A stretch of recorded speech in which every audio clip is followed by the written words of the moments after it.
What's going on, people? What's poppin'?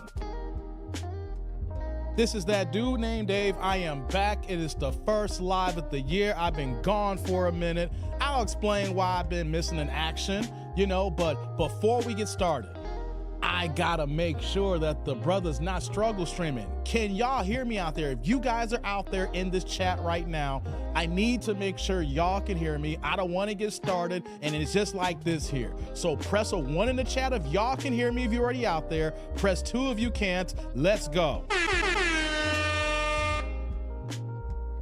How's everybody doing tonight? I'm back in the building, y'all. I am back. It is good to be back with TDND Live here. You guys see the title. You guys see the thumbnail, okay? We're gonna play catch up here, but y'all know what the main event is. We'll talk about, did Joy Taylor sleep her way to the top?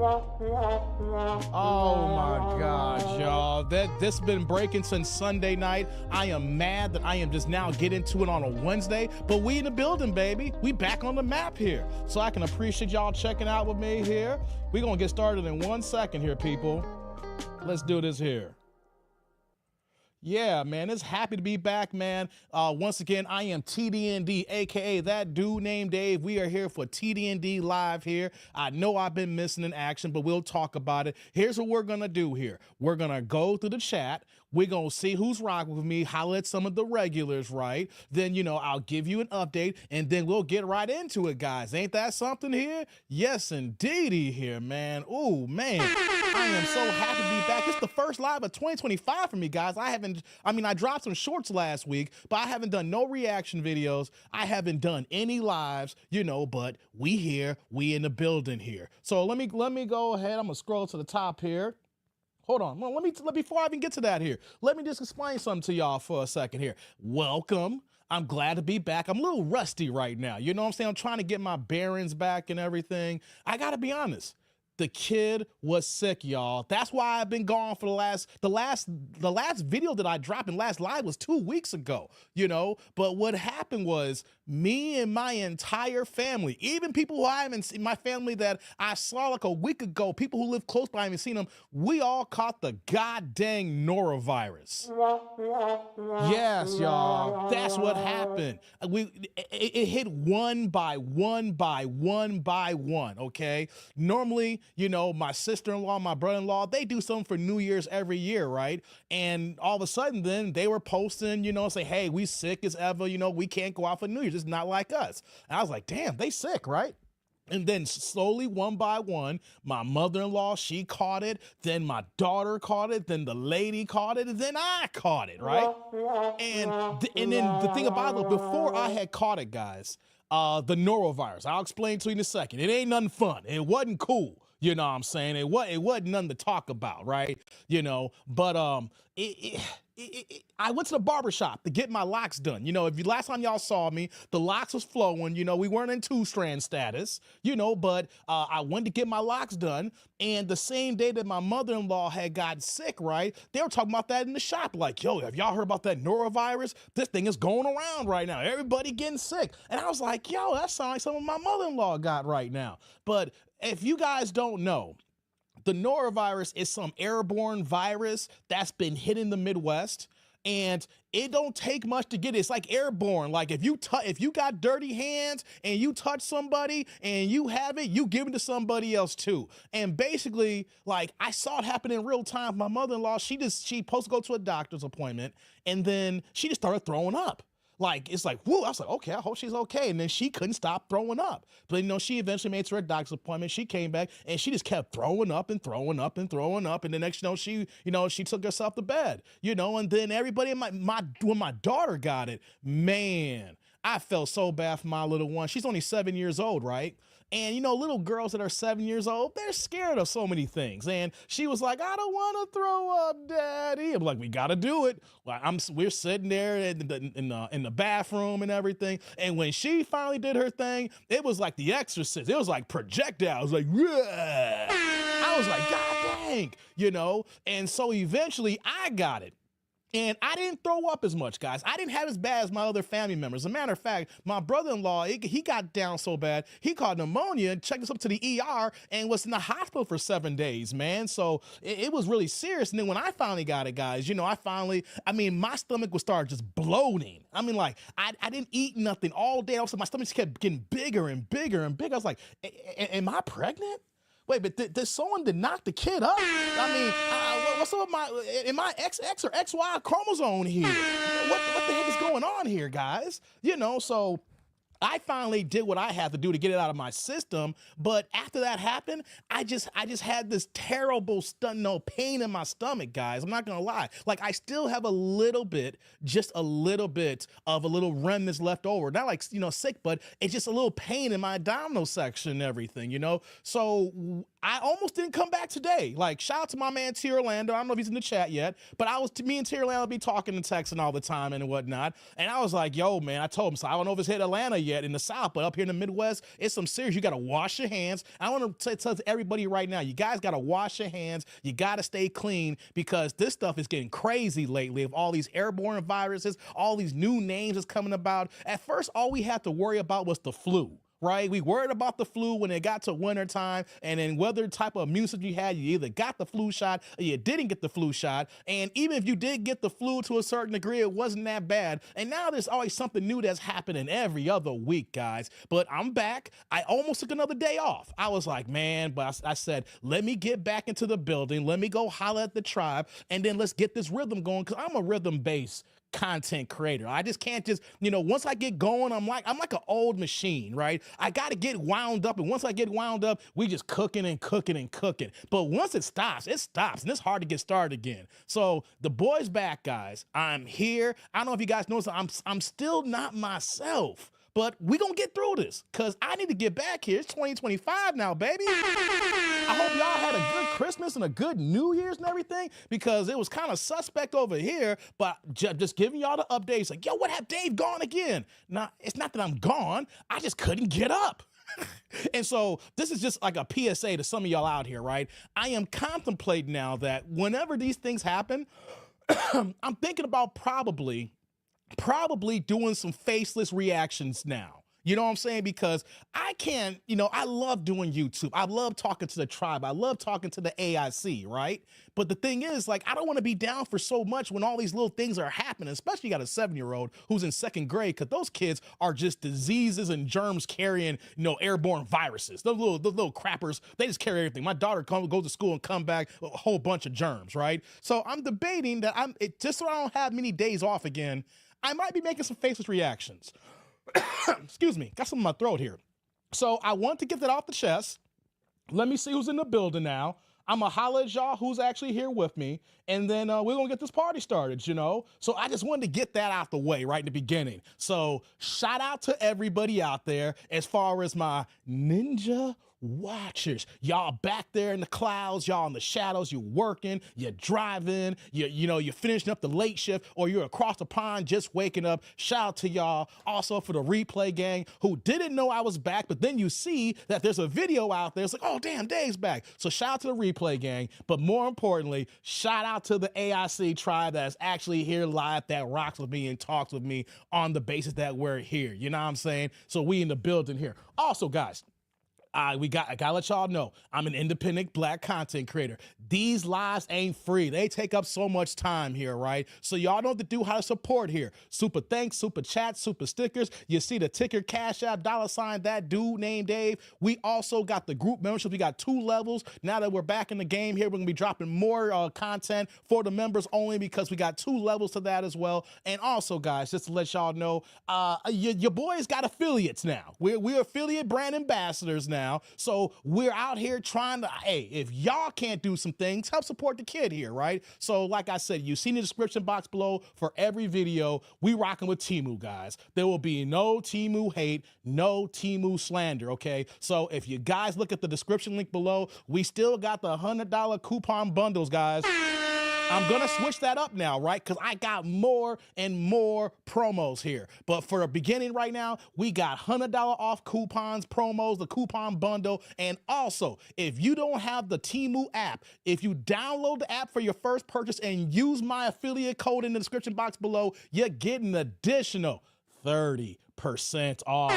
That's right, guys. And you know what, though? You guys been using the affiliate link, guys. You know why? I went to today, since my first day back online, I checked out, went on to Temu, and I've seen you guys actually purchase some stuff. So my little pot, my little kitty has grown. I got a few extra pennies in there. So shout out to all y'all getting that Temu link there and getting that Temu gang there, right? Shout out to Temu. We're brand affiliated there. Shout out to y'all using my link there. Once again, $100 coupon bundle. Download the app, and in your first time using the app on the purchase, you get 30% off your first purchase here. And I think I'm gonna keep this going on for one more week. If you watching this late, you're gonna be behind the game here. You can go back to old videos and they'll be still good. But I think starting next week, we're gonna drop another coupon bundle. We'll drop another affiliate link. We're gonna keep changing them up so you guys can get in where you're fitting. Because once you use the 30%, once you're done there. So I'm gonna keep adding that to the game here. So shout out to all y'all. Also too, if you're trying to get into content creation, guys, you see what I use here. You see the clarity here, right? We've had a little bit of miscellaneous things here, but that's what happens when you're independent and you're trying to learn the stuff here, right? If you're trying to be a content creator, and you're figuring out, how do I get started, Dave? Well, you know what, though? Shout out to StreamYard, okay? We got the StreamYard affiliate below there. If you sign using my affiliate link there, you do get a discount in there as well. So if you guys want to say, how do I get started? How do I get going there? Holla at StreamYard. We're doing big things over here. You see, I've been using it from the get-go here, and you see my growth and my transformation as far as my display and how we do these live streams, how we make these videos, okay? So shout out to StreamYard.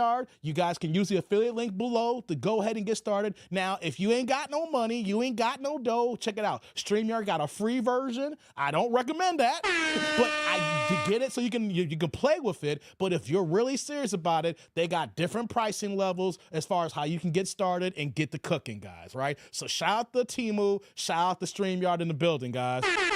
Now, let me get to the chat. Let me highlight who the regulars are, like I said earlier. Then we're going to get started, guys. So let's get it going here. The first person in the building was my man MOP saying, hey, it's your boy MOP. This the place to be with the AIC. Hey, what's going on, MOP? Good to see you, man. He says, heavyweight lover in the house, man. Hey, and as we're getting started here, we already got our first holla of the new year. Shout out to my day one. Sheila's in the building. When I was getting set up here and I saw she dropped this earlier, this warmed my heart, guys. See, Sheila's been having some health issues, right? She emailed me and contacted me when she was dealing what she's doing with this super here, right? And I didn't tell anybody. If you guys notice, when I talk to Sheila, I like to respect people's wishes, what's going on there, right? People confide in me, and that's a crazy thing, right? Me being a YouTuber and me being open and honest, people, people who rock me for a while, like to share things with me. And so by them placing their confidence in me, I don't like to put their business out on Front Street unless they volunteered. So if you guys notice, I say, hey, Sheila, I know what you got going on. I'm rocking with you. I'm hoping the best for you, right? I just want to put it out there because I think that it's only for her or anybody else to put their business out there. So she coming here with the first holla of the night here, dropping the $19.99, the $20 holla, pushing the orange plate in the chat. What you got for me, Sheila? Saying, saw my gynecologist on Monday and officially cancer-free. I'm in the shy until Monday. Welcome back, Dave. Oh my God. Hey guys, yo, hold on. First things first, Sheila, salute. Thank you for the holla. I appreciate you. Thank you. Right back at you with that super cancer-free holla. Guys, if you are watching live right now, or if you're part of the replay gang and you're only in the comments section, or if you're ninja watching right now, I need everybody to come out here and say, congratulations, Sheila. We love you, Sheila. We're here to see you live, Sheila. That's what we want to hear because, guys, cancer is no joke, man. Cancer don't play with us here. You know what I mean? So Sheila saying that she's cancer-free. Girl, you in Chicago. It's cold as hell out here. Guys, it was like -3 yesterday. But I get it, Sheila. You got to come home. You got to do what you got to do. Guys, this warms my heart because when Sheila told me that she got, got that big C word here, I was like, damn it, I don't want to hear this news. You know what I'm saying? I don't want, anybody who I've known that I've made relationships with here on YouTube, just people in general, I don't want to hear the worst about people. I'm not saying I'm not mad at you for time. I'm just saying that when you get to know people, you don't want to hear terrible things about them. You see things that's going on and it's like, God, Dizzle, come on. So Sheila was fighting. She'd been putting in that work. I mean, if you guys noticed, if you guys been in the chats, she'll be in Puerto Rico and then she come back to Chicago. She's been going back and forth, whatnot. But to get this news, guys, hey, you got to get another one, Sheila. You get another one. Forget cancer. Forget cancer. You know what I'm saying? I got to leave this one up here. You know what I'm saying? So shout out to you, Sheila. I'm going to leave this up. I need everybody to spread their love. Show your love to Sheila. If you've been rocking me for any period of time, you guys know that Sheila is a regular. And you know what, though? We don't want to lose regulars, all right? For any reason whatsoever. So we thank you, Sheila, for actually working and striving to do what you got to do here to get healthy and to get right, okay? Because I love my tribe. You know what I mean? We're only here for a short period of time, guys. So let's make the most of it, okay? Because tomorrow is promised to no one. All right. I'm saying this as tomorrow is the 1 year anniversary of my brother's death. So I think about that. It's been a lot of things going on. My brother's anniversary, the death is tomorrow because he passed away on January 9th last year. And if you guys know, I was out of pocket just that time last year. And I just found out some horrible news also that my uncle just is getting checked into hospice right now. He's been battling cancer as well. So when I hear you're cancer free, but then my uncle, he's going to hospice, so there's just a lot going on. But I want everybody to show some love to Sheila, because she's fighting, she's battling, and she says she's cancer-free right now. That's what I'm talking about, Sheila. Now the hard part, Sheila, is to stay on your game, to stay healthy, eat right, do what you got to do so this sucker don't come back, because we need you around a little bit longer here, Sheila. Appreciate you. That's what I'm talking about here. Let's go down the chat here and scroll down a little bit more here, guys. Pooh Man says, first live of 2025, I'm here. Shout out to Pooh Man, the #1 mod in the game, baby. Thank you, Pooh Man, for sending me the content, even though I haven't been around. Pooh Man been showing support to your boy, man. I like that. He's showing, see, she can shout me on the Cash App, Twitter, Instagram, and the members. Thank you. Sheila says, thank you, Pooh Man. Now I have to head back to PR and work with physical therapists to get working on my mobility and strength. Gotta get you up healthy, girl. That's what I'm talking about. Thank you, Sheila. Shout out to Jurgen. Shout out to you, man. What's going on here? Thomas in the building. Good to see you. What's going on, Derek? Good to see you, man. Good to see you. Let's scroll down. Pooh Man says, you gonna catch the replay? All right, brother Pooh Man. I'll see you in the replay gang, man. Shout out to you.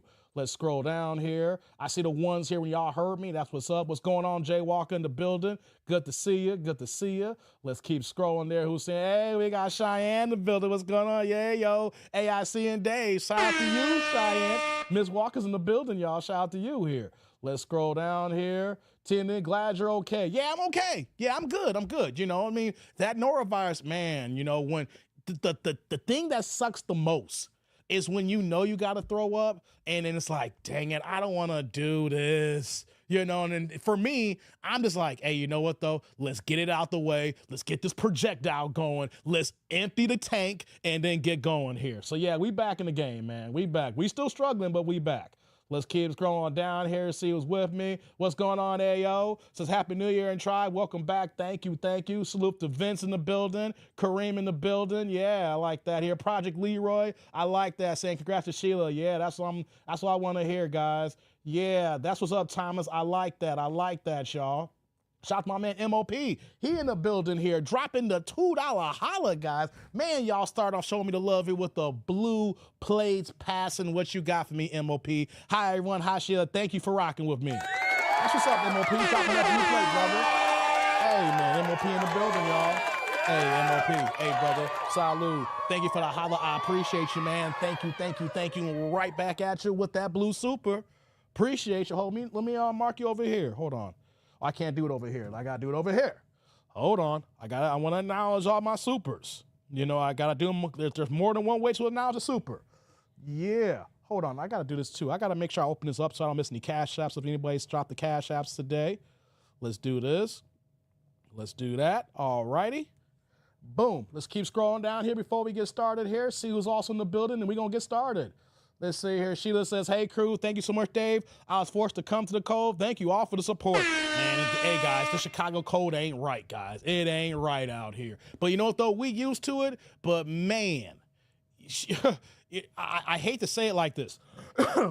Excuse me. Sorry about that. I'd rather take this cold than what California is dealing with right now. I want to send a shout out and all the blessings out there to people in Cali right now. California's burning. Okay, Malibu and all the surrounding areas there, they have 100-mile-an-hour gust winds, so the fire is never gonna get put out if the wind's traveling that fast, because those sparks and embers is gonna keep traveling. You add that dry air in there where it's just basically a spark reaction every time it travels there. So I don't know if you guys have watched the news, but California is it's like a tale of two worlds, guys. You look at California, it's burning down. You come to Chicago and it's -3 degrees here. Right? Like literally, Chicago and California looks like the movie The Day After Tomorrow. Remember that movie that came out about like 20 years ago with Dennis Quaid, I think it was, The Day After Tomorrow? That's what this world is looking like right now. These extreme conditional weather forefronts here, that is just like, man, what the heck is going on here, y'all? So if you out there, I got a lot of folks in Cali, right? So if you guys are out in Cali, shout out to like Upward Man. Like, I know he's in Cali. EJ, the skit master, Eric Jordan, he's also in California. There's a few other cats I know, but EJ is a driver, so I don't know if he's actually home right now because he travels across the country on the road like a lot of my big rig drivers are. But if you guys are out there in California, this is my announcement to you guys here. Stay safe. Hey, this is just the way I move. Don't wait for an evacuation. If that sucker looks too close, you need to get the heck out of Dodge, okay? I don't know how the insurance companies are gonna work for you guys, but you know what though? Things can't be replaced. People can't. So if you see that fire, you see them wildfires getting a little bit too close, or you able like that, I understand like the smoke and the fog and the air conditions, that's one thing. But if you see them flames, hey man, get in the car, get the heck out of Dodge, and come back later if you can come back. That's what I want to say, all right? Man, it's wild out there. Let's scroll down here a little bit more, guys. Let's scroll down, see who's in the building. Let's see here. Project Leroy says, Sheila, you missed the code. Yeah, I don't miss this code, and I'm here. Physical therapy is next. All right, Sheila. What's going on, Stillmatic? Salute to finally catching your live. Oh, okay, no doubt, man. Glad you're here. You know, we're going to get back in the back game now. It's the new year. Yeah, let's see here. Let's scroll down a little bit more, see who else in the building. Project Leroy says California on fire, blazing challenge. Man, I was watching the news earlier today, man. Just watching that don't look right, guys. Watching it don't look right, man. Man, okay, let me say, what are you saying here? Oh, hey, Kareem, you in Cali? Hey, Kareem, what part of Cali you at? We're going to get the show started in a second, guys, but I like to talk to the tribe here because without you, I don't have a channel here, right? So I'm worried about my peoples out in the West Coast. You know, so Kareem, let me know what part of, hey, TDD roll call, city, state, zip, area code, rep where you from. You know me, 630 Chicagoland suburb, stand up. Where you guys at here? Yeah, man, where you at, Kareem? Let's see here. Project Leroy says fire sale. You ain't lying, man. It ain't right. Cali is getting fried, man. Extra crispy. It ain't right, man. Sheila says, who lit fire up in that joint in California and then put it out? I don't know, Sheila. People playing games, Sheila. They playing games. Says, I can't wait to get back to my mangoes and guavas. Hey, stop fronting like, I don't want to hear that, Sheila. Talking about some mangoes and guavas. I don't want to hear that, Sheila. Stop playing with me, okay? Hey, shout out to my man Derek in the building. What's going on, Derek? Derek is doubling up here. He's coming with the orange plate in that chat, guys. My man Derek in the building with the $19.99. We do this the $20 house. We don't give a damn about that painting. We give you the upgrade like Beyonce and Kanye here, saying, just paying my time to the Church of TDND. Oh, man, Derek. That's love, brother. That's love, man. Hey, Derek. Hey, first things first, brother. Salud. Thank you for the holla. I appreciate you, man. Thank you. Right back at you with the orange super. Thank you for paying the tithes, man. I know it's Wednesday night. If you're a part of the replay gang, it may be Thursday, maybe Friday, whenever you catch these lives here. I do 3-hour plus live streams, so it could be a couple days broken up here. But you guys, when y'all come here, y'all in the Church of TDND here. And I'm here to give my sermon, my testimony, and we are back on the map here. Shout out to my man Derek supporting me. Man, brother, man, you guys don't know. When y'all do this here, the batteries in my back, even though I'm not not 100%, I gotta give y'all a damn show. And that's the thing, the way I move compared to like other YouTubers, right? People just come up and just want to talk and spit a little game and keep it going here. I want to give y'all a show. I just don't want to inform y'all and then act a fool and crack some jokes and then, you know, be inspirational or insightful or provide certain things, you know. Man, I'm here to give y'all an overall show because we're competing for y'all time here. You could be anywhere else in the world, but you're here with me, okay? So I'm here to give y'all a show. And before I forget, guys, shout out to my FBA brothers and sisters, B1 family in the house, okay? We're not here for FBA slander. Okay, it is a lineage, guys. We are not a cult, okay? We just don't subscribe to the term of being called African American. I am not a generic African. So for all my FBA brothers and sisters out there, salute to y'all, man, because we out here doing the work here because we know times are changing. We changed the election and now it's time to change some other things here. You know why, guys? Because we don't wait to the elections to do what we need to do. The work starts off election years.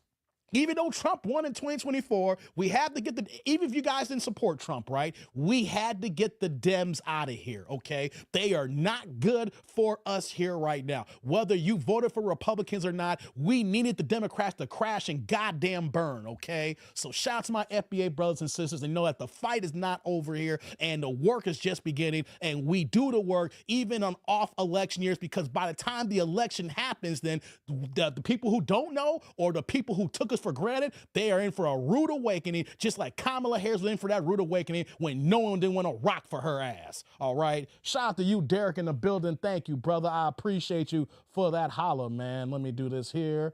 Let me do that here. All right. Let me scroll back up. Let me see here. All right. Oh, Kareem, you're in Inglewood. Okay. Hey, be safe, Kareem. Hey, Kareem, be safe. I know what I'm saying here when I tell folks to evacuate. I know that everybody's money game ain't that right. You know, all I got to say is, hey, if you got to stay at a Motel 6 or an extended stay for a couple of days, they only charge like $39, $49 a night, right? So if you guys can get the heck out of Dodge and if it's too close, go, okay? Your life is more important than that house. Your life's more important than your TVs and all your expensive things you may have in your crib. Those things can be replaced, guys. Shout out to you in Inglewood, man. Be safe, brother. Be safe. All right. AO's in Houston, Texas, man. Shout out to you, AO. Kareem says, fires are heavy in the hills, Malibu, another fire in Pasadena. Man, guys, that's wild, man. Be safe, man. Be safe. Derek, you in Oak Harbor, salute to you. Salute to you. Jurgen, 415XX Germany, salute to you. Yeah. She says, I drank some sour soup, but couldn't keep it down. Okay, yeah. What's going on, T. Orlando in the building? Thomas, you in Dorchester, 617 in the house, man. Yeah, it's cold out here. Salute to you, brother. Daniel in the building. Hey, guys, Daniel was the first person to get a goddamn wrench on my channel. Shout out to Daniel in the building, man. My day one here in the house. Shout out to Daniel in the building, man. Good to see you, man. Let's scroll down a little bit more here. What's going on, Adrian Robinson? Salute to you. Good to see you, man. He said, Vince says, I'm not from Africa, damn it. Been saying that for the late 70s. We didn't have guys. Do you guys understand that the term African American roughly came around 87, 88 by Jesse Jackson and his little coalition? We've gone through several name changes, right, to identify us. You know, they called us Negro, black, colored, Afro-American, even though a lot of us don't even wear afros, and then like you see here, African-American. We created the term foundational Black Americans. You know why we say FBA? Because our foundation, we've helped create this country called the United States. We are not generic Africans. I can trace back my lineage on both sides of my family, at least the 1700s, and I know I can go back further if I go speak to my aunts and uncles because they got the documentation here. We are not generic Africans. We are foundational to this country. We are the real Americans to this country. We are not fake Africans, okay? We were born in America, because here's the thing, guys. Here's what I want to put some on you. You probably already know this here. If you go check everybody's DNA, I don't care if they white, black, brown, green, yellow, purple, horseshoes, Lucky Charms, right? Everybody has a speck of African DNA in their system because the origins do come from Africa, right? So everybody can see something there. They might even see, if they do a DNA test, they'll show like 1% or something, but we all come from that there, right? But the thing is, our lineage, where we come from, we are Americans. And knowing though, I own that here. So shout out to you, Vince. Yeah, exactly. Let's scroll down here. Biden, Thomas says, Biden raised federal workers sock, but everyone else is getting the shaft. Yeah, Biden's on his way out. Said Biden's petty. He on his way out, man. He on his way out. Yeah, let me scroll down a little bit more here. Let's see here. Everybody showing love and support. Let me see here. I'm taking the banner off now. Hey guys, if you guys want to show support in the Cash App, you know you can do in the description box below, $ that dude named Dave, taking the ticker off here. Okay, let's do this here. All right, and we're going to get started here, guys. All right, shout out to everybody showing love here, man. Yeah. Okay, guys, let's get this party started. Right? Are y'all ready? Y'all ready? Let's get this started here because, man, the internet's going to blaze here, right? The internet's going to blaze with this lawsuit, guys. Y'all, it dropped Sunday night. Wait, before I even get started here, guys, I'm not going to front with you. I know my stomach's a little bit messed up here, right? But I got to get the juices going here. So this is the last of my alcoholic drink here. I'm taking a few sips in this tonight, guys. I got to get warmed up here. So it's the last of the alcohol that I've been drinking here for the holidays. Now that the holidays going to be over, we getting back to that sober life and everything. So, we over here drinking old fashions. I'm an old man, we drink the dark stuff here. I don't do clear no more. I mean, technically I can do clear, but clear don't work with me. We over here, we're doing the brown. We going down with brown. All right, guys, let's get this party started. Let's get this started. And I'm going to talk about a few things that's on my chest regarding this conversation here, because did Joy Taylor sleep her way to the top? Did Joy Taylor sleep her way to the top, or did she get there by her own merits? Excuse me. Did Joy Taylor sleep her way to the top, or did she get there by her own merits? Also, guys, Skip Bayless getting sued for $1.5 million for trying to get some booty. Come on, guys. What? Hold on. Joy Taylor was married, divorced, engaged, and cheated on everybody she worked with. Hold up. That story's getting wild here. Hold on. Did she smash Emmanuel Acho? Hold up here. What is going on here, guys? I'm losing my damn mind here. Or am I really? Am I really here? Right, here's what we're going to do here, guys. I want to do a quick overview of the summary of what's going on in this lawsuit. We'll react to a few videos, and I want to hear from y'all in the chat here if you guys got any commentary on this, because right now it's a lawsuit, right? But the thing is, I was talking to T. Orlando, was it 2 days ago, T. Orlando, if you're still out there, and we were watching Jason Black. God damn it, Jason Black's on fire lately. If anybody knows Jason Black, tell him that dude named Dave rocks with him, okay? He's been cooking lately. He has been sauteing, frying, baking. He's been putting on the shish kebab, on the grill, broiling, whatever's been going on. He's been cooking, right? And so he went ahead and broke down the lawsuit, word for word. But T. Orlando, being the legal mind, was like, man, Dave, I don't know about this lawsuit here, right? Because right now we got a lot of allegations. She says, I don't know who she is, but she sounds like a puta.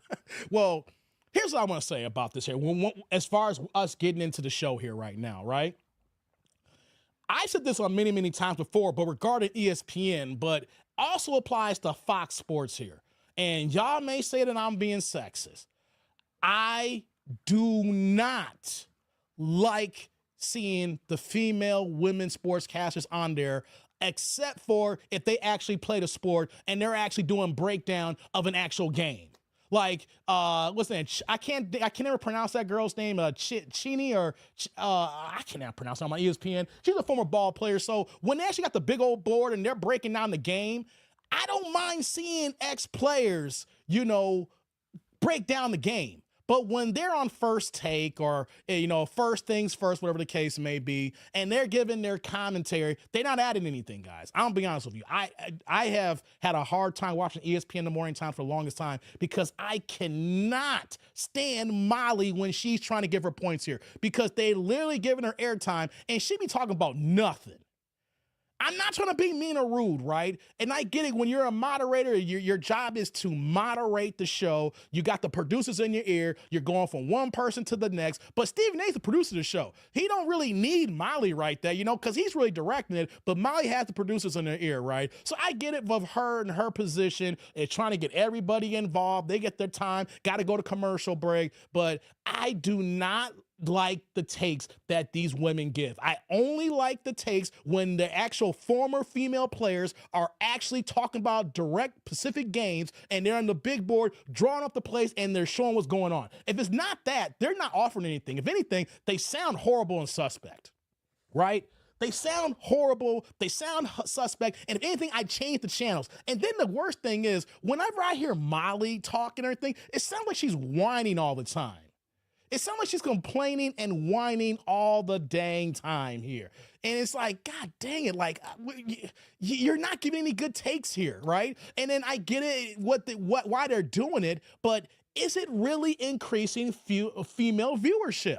Because the males are dropping. ESPN's viewership has been dropping forever, right? They literally went from like 115 million subscribers down to like in the 70 millions now. And even though having 70 million is a lot, guys, when you're losing north of 40 or 50 million subscribers, that is a huge dent into the bottom line of the stockholders here, right? And you can't tell me that doing this agenda where that we're trying to have more women on the air. I'm not disputing that women not having these jobs. I'm disputing that the right women should be having these jobs here. Just because you're a woman doesn't mean that you deserve to be on the air, because you got to adhere to your audience. Just like what happened with Budweiser. Remember what happened with Budweiser when they tried to put the alphabet community on their can with that trans person, and then everybody boycotted Budweiser like, yo, we ain't go for Budweiser for the trans community, and Budweiser's stock dropped and everybody stopped buying Budweiser and everything like that. Because the problem that we see in here, especially because it's going on with Disney, they want to support agenda, but the agenda is not the bottom line who actually supports their channel and support what they got going on. So I'm just want to put that out there in the forefront. I'm not mad at anybody working if they doing their thing here. I'm telling you, it's not entertaining. I'm telling y'all that it is not informative to me. I'm telling y'all they're not adding anything to discussion. And you know what, though? That's just not me being a doggone dog man here who don't know nothing, who's a guy. They say, oh my God, you hate women. You're a misogynist. No, the ratings show this here. Like, it first takes them to get his numbers right, but it's not getting the same numbers from the past. They're still going to be higher than all the other shows, but ESPN has been dropping, but they're still hiring the same people who is making the ratings drop. And when we talk about now the subject matter today with Fox Sports here, they've been second place because they're the newer kid in the block. ESPN's been around for a while, and Fox is like, yo, we got to break ground here. That's the reason why they gave Skip Bayless all that money over 10 years ago to jump ship from ESPN to Fox, and then they've been going back and forth with their competition, but they've always been a distant second. And it seems like they're trying to go even harder by hiring certain women, but the men is not reciprocating. And the one thing about sports is, who supports sports the most? Men. Who support sports the most? Men. And so you're turning your viewership away. And so I'm just stating the obvious to the people who's listening, whether they check out my small little channel or don't give a damn about me whatsoever. The point is, though, is that they're turning their audience off here. Hey, what's going on, Upper Man? I'm just talking about you, man. I hope you're safe in California, man. What's going on, Larry? Larry's in the building. Good to see you, man. Let's see here. Jay Walker says she's talking about nothing at all. Cheryl Swoops. Hey, Jurgen, don't get me started on Cheryl Swoops. I used to be a fan of Cheryl Swoops. I mean, but this is like when she was playing. I'm talking like 1997, 98, because she was cold on the court. When I said she was a fan, I'm like, yo, that girl can play, right? But now that I actually heard her speak, I've heard her talk, I've heard her analysis, she's a goddamn hater. She don't know what the hell she's talking about. I can't hear a word she's saying because she came around too early. That's the problem with these female athletes here. They came too early. They're mad at Caitlin Clark, and Caitlin Clark, the white girl, getting all the attention. Say what you want. The people are coming to see this white girl play, and all the sisters are mad that she's getting the shine instead of looking at her saying, yo, we can get our paper here. Let's ride this train here. Let's increase our viewership here, and let's all get paid, and we all can work this out together. Nah, they're acting like typical women, just going back and forth and bickering. Hell yeah, man. Michael Wright says she can't even say cover 1, 2, or 3. Man, exactly, man. I don't get it, man. I just don't get it. Let's see here. Let me scroll back up here. Just missing something here. Thomas says Jay, Molly, and Malika are just eye candy screwing their way to the top. Exactly, man. I hear that. I'm not surprised Joy got the D to get to the top, says Divine. What's going on, Divine Photos? Yeah, shout out to you. Let's scroll down here. I'm just getting, hey, shout out to you, Upper Man, coming back here with, been an 8-month member, dropping that members chat here saying, salute, D, we burning fire, man. Thank you for that members chat, man. I was talking about you earlier, man. Shout out to everybody coming from California here. Y'all be safe, man. Y'all be safe out here in the building, man. Y'all be safe. Man, it's wild out there, Upper Man. Be safe, brother. Let's see here. Sheila says, I wouldn't mind seeing Cheryl Miller, Reggie Miller's sister. She's the only reasonable one here. Cheryl Miller's the only reasonable one here, right? Agreed. Caitlin Clark is cold. Yeah, she's cold, man. But what are we talking about today, guys? I gave you that little intro here to let you know where I stand. Where I stand here is that if you don't know what you're talking about and you're wondering why viewership is going down, that is the reason. They want to hire eye candy. They want to hire women, but they are misreading the room of what men want and what people want for sports here, right? So hold on, let me do this here. 1 second, guys. 1 second. Whoops, hold on. All right, we'll do that there. Let's do that here. So what I want to do here is I found an article. I didn't want to go over the entire lawsuit.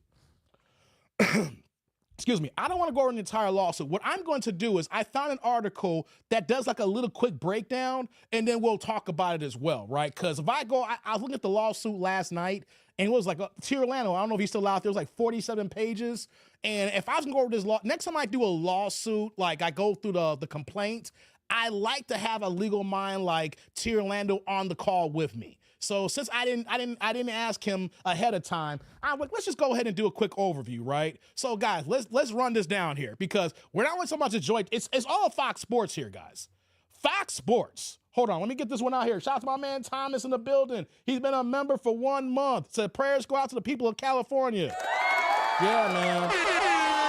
Shout out to people in California, man. Prayers go out, man. Thank you, Thomas. Appreciate you. Before I even get to the breakdown here, let me say this as we get started here. How come we have not seen a public statement from an executive from Fox or Fox Sports? We have not heard any kind of statement from Fox Sports regarding these situations, these allegations. Because best believe, if something would have happened to someone prominent like LeBron James with this going on, or if we heard a Michael Jordan situation, or hell, remember about 15 years ago with Tiger Woods, all these channels, Fox or ESPN, would be jumping all over this and be hitting the news left and right. You would see CBS News talking about it, NBC, your local NBC, your local ABC. You will see your cable news affiliates. You will see all this stuff hitting the fan top stream here, right? How come that you don't see a public statement out right now? How come? T. Orlando said it best here. Their attorney told them not to speak on it. But T. Orlando, I'm talking about the actual channel. Like, there's like, we haven't even seen something that says we are aware of the current allegations. This is an internal matter and we'll be addressing it. Like, we haven't, it's Wednesday, it's going on 3 days now. It'll be 4 days. We don't even have at least that kind of statement saying we understand the seriousness of these allegations. It is an internal matter and we're working on it. Whatever the case may be, some sort of babble, mumble jumble to put out there. They're not even giving us the basic lip service. They're basically saying, everybody just shut up. Don't say nothing. Be quiet. Be quiet. Matter of fact, guys, did you see the outfits that Joy Taylor's been wearing this week? Joy Taylor's completely covered up right now. She ain't showing off the tatas, y'all. She ain't showing no skin. She ain't doing none of those things, guys. She all covered up. She got a dress down to the kneecaps right now. I swear that she was a Jehovah's Witness, and I'm getting ready to go out on field service with her. That's how she's dressed right now. I swear that I'm back to my Jehovah's Witness days, and I'm knocking on your door talking about, are you ready for Jehovah's return? If not, I got this watchtower for you. Joy Taylor is dressing like a woman, going out on field service with the brothers and sisters of the Jehovah's Witnesses and everything like that, getting her field service time in. She looks like she's about to be a pioneer for the month to get her 80 hours of field service time in. What are we talking about here? Yo, Tierlando says, it locks the, hold on, we go back up here. What'd you say, Tierlando? I like that. Thomas says they're scared. Yeah, that too. He says, it locks them into a position. Silence is gold in litigation. Thank you, Tierlando. That's why I got to have a legal mind in the building here. Yeah, what's going on, T. Lee? Happy New Year's to you, brother. Good to have you back, man.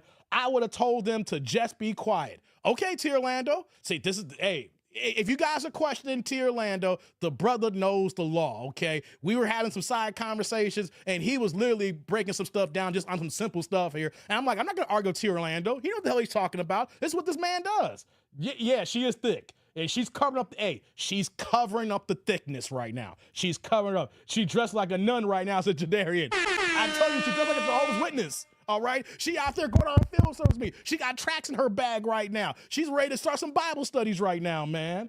Thomas says, Joy Taylor's the only light skin and big boobs and no knowledge of sports. Can't stand her, man. Divine says, yeah, Tina, I noticed that she's been hiding those motorboats as if she's going to church on Sunday. Man, hallelujah. That's what she doing to us, guys. That's what she doing to us, man. T. Lee says, oh, T. Lee been a member for 25 months, 2 years and change with the membership. What you got for me, man? They're not saying anything because it's woman. You are exactly right, T. Lee. Shout out to you for that member chat, T. Lee. They scared. They scared in the building, man. They scared in the building. T. Lee also says, she got them cans on mute like the chick from the AT&T commercial. Stop it, T. Lee. They're not on mute. Not on mute, man. Not on mute. You got me rolling here. Hey, let me get to this super before we go to the breakdown here. Shout out to my man, Upper Man, dropping the $4.99, $5 holla, pushing the green plate in the chat. What you got for me, Upper Man? Any word from the Lollipop Guild leader of the Tether class, Mr. R. Martin, a.k.a. Nowhere Tether Carmen, a.k.a. Negus Fudd? Hey, man. Hold on, let me get this out here for you, man. Hey, Upper Man. Hey, brother. Salud. Thank you for the holla. I appreciate you, man. Thank you. Right back at you with that green super. I haven't heard anything. News for me. If you guys hear something, you let me know, Upper Man. No, I haven't heard from Mr. R. Martin, the Nowhere Tether Carmen, a.k.a. Negus Fudd. Oh, I thought I taught a nigga. Hey, man. Hey, shout out to you, Upper Man. Shout out to you. You Tierlando with big cans and peanut butter skin. We're going to talk about, me and Tierlando were talking about, what's his name? Dang it. What's his name? I just threw a name, brain fart here. Jason Whitlock. We're going to talk about Jason Whitlock in a second, man. Don't worry about that. We're going to get into Jason Whitlock. We'll get into Skip Bayless here in a second, man. So thank you, Upper Man. No, I haven't heard any word. Man. But when I do, we're going to talk about it, man. Salute to you. Let's do this here. Let me pull up this, but they'll go after Skip. Skip had wifey on his podcast, on his YouTube channel. I didn't watch it, but I saw going through my timeline, and it was like, yo, Skip got her name's Margarine or something like that. He had her on the show. Like, they trying to do a united front. Hey, come on, Skip, no, he was in trouble. But at the same time, though, I think her name is Marjorie, whatever her name is. That's Steve Harvey's wife now. I can't think of her name, right? But, she ain't trying to leave Skip. She got all that, she want to keep that Skip Bayless money in the house, says Simp Bayless. Yeah, man, let's get into it, y'all. Let's get into it. Let me do this here. This is like a little overview, guys, of the situation here. Right? So let's just go over this quick overview, and I'm going to give you my thoughts here, right, as we get into it. So the Fox Sports lawsuit explains, says hairstylist Nosheen Faraji alleged she was forced to endure misogynistic, racist, and albatros workplace where executives and talent were allowed to physically and verbally abuse workers with impunity from 2012 through 2024. This is a 42-page complaint. That's what I'm saying. I thought it was like 47 pages, but there's a lot of empty pages there, right? So she's putting a lot on the screen here, right? So let's get into Skip Bayless here. Overview. Bayless is accused by Faraja by putting his body against hers and pressing against her breasts despite her telling him she wasn't interested in him. Faraji also claims Bayless offered her $1.5 million for sex and became more aggressive as time went on. She accuses Bayless of insulting her faith, as well as claiming he asked, "Aren't you Muslim? Doesn't your dad have 3 to 4 wives?" when she reminded him that he is married. Faraji also alleges she was targeted for her ethnicity by an unnamed employee during her time at Fox here. Let's talk about Skip Bayless here for a second, guys. Let's talk about Skip Bayless here for a second here. I gotta be honest. I do not believe this $1.5 million offer. What, is this Woody Harrelson and Demi Moore and Decent Proposal? Remember that movie? When, what was it? Was it Robert Redford? I will give you $1 million for one night with your wife. And Skip offering 1.5. Did Skip, here's the thing as a joke here, right? Did Skip offer the 1.5 because of inflation? He was like, well, if he offered 1 million, decent proposal about 35 years ago, I'll drop an extra 500,000 for inflation. Let's do the 1.5, baby girl. What you got on it? You know what I'm saying? Divine says, I don't believe Skip will pay 1.5 million for box. I don't believe that either. I think this part here, I think it's a big ass lie, guys. You know what? Here's the thing. Let me put my opinion out there. Like I said, allegedly, these are my opinions allegedly here. I don't believe 1.5. Do I believe about $2,500 to $5,000? Guys, come on now. Guys in this position here, lead with their wallet. I believe Skip put some money on the nightstand. I believe Skip had a smaller dollar amount. Be like, we can make this work for a few thousand. You know, guys like that, they're not gonna mortgage the farm.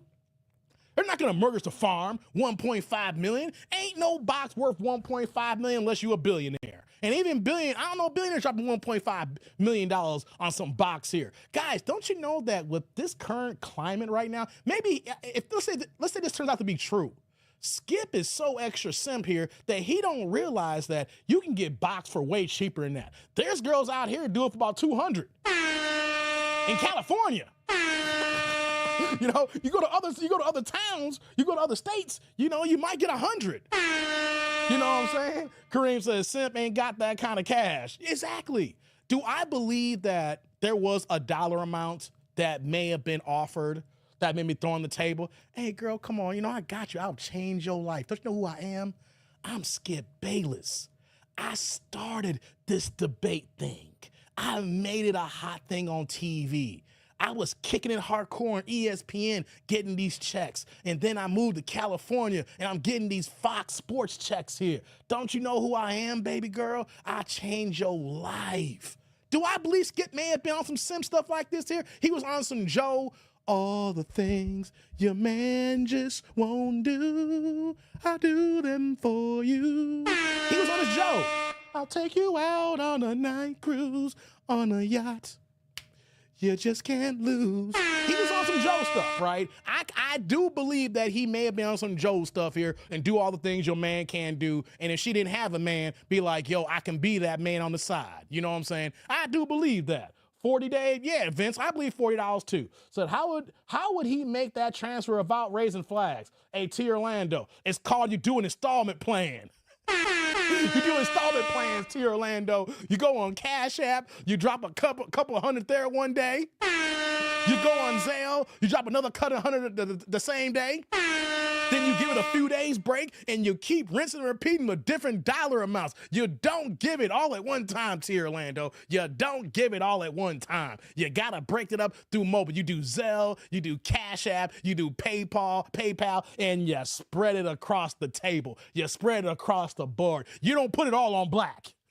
Hey, you don't put it all on black. Shout out to Wesley Snipes, right? You never bet against black. Okay, you don't bet all on black. Okay, you spread out. Hey, here's 500 on Cash App. Then here's another 700 on Zelle. Here's another 600 on PayPal. All right, girl, I'll hit you up tomorrow. Here's 200 on PayPal. Here's 400 on Cash App. Here's 600 on Zelle. And then let me give you a couple of days here, right? Oh, you need some gas money. Oh, I'm a shortchange you here, but I gotta do it so I don't get flagged here, right? Here's here's $75 for gas money. Here's some food money, right? Then you go to the ATM, right? And then you pull some money out. Here's some cash.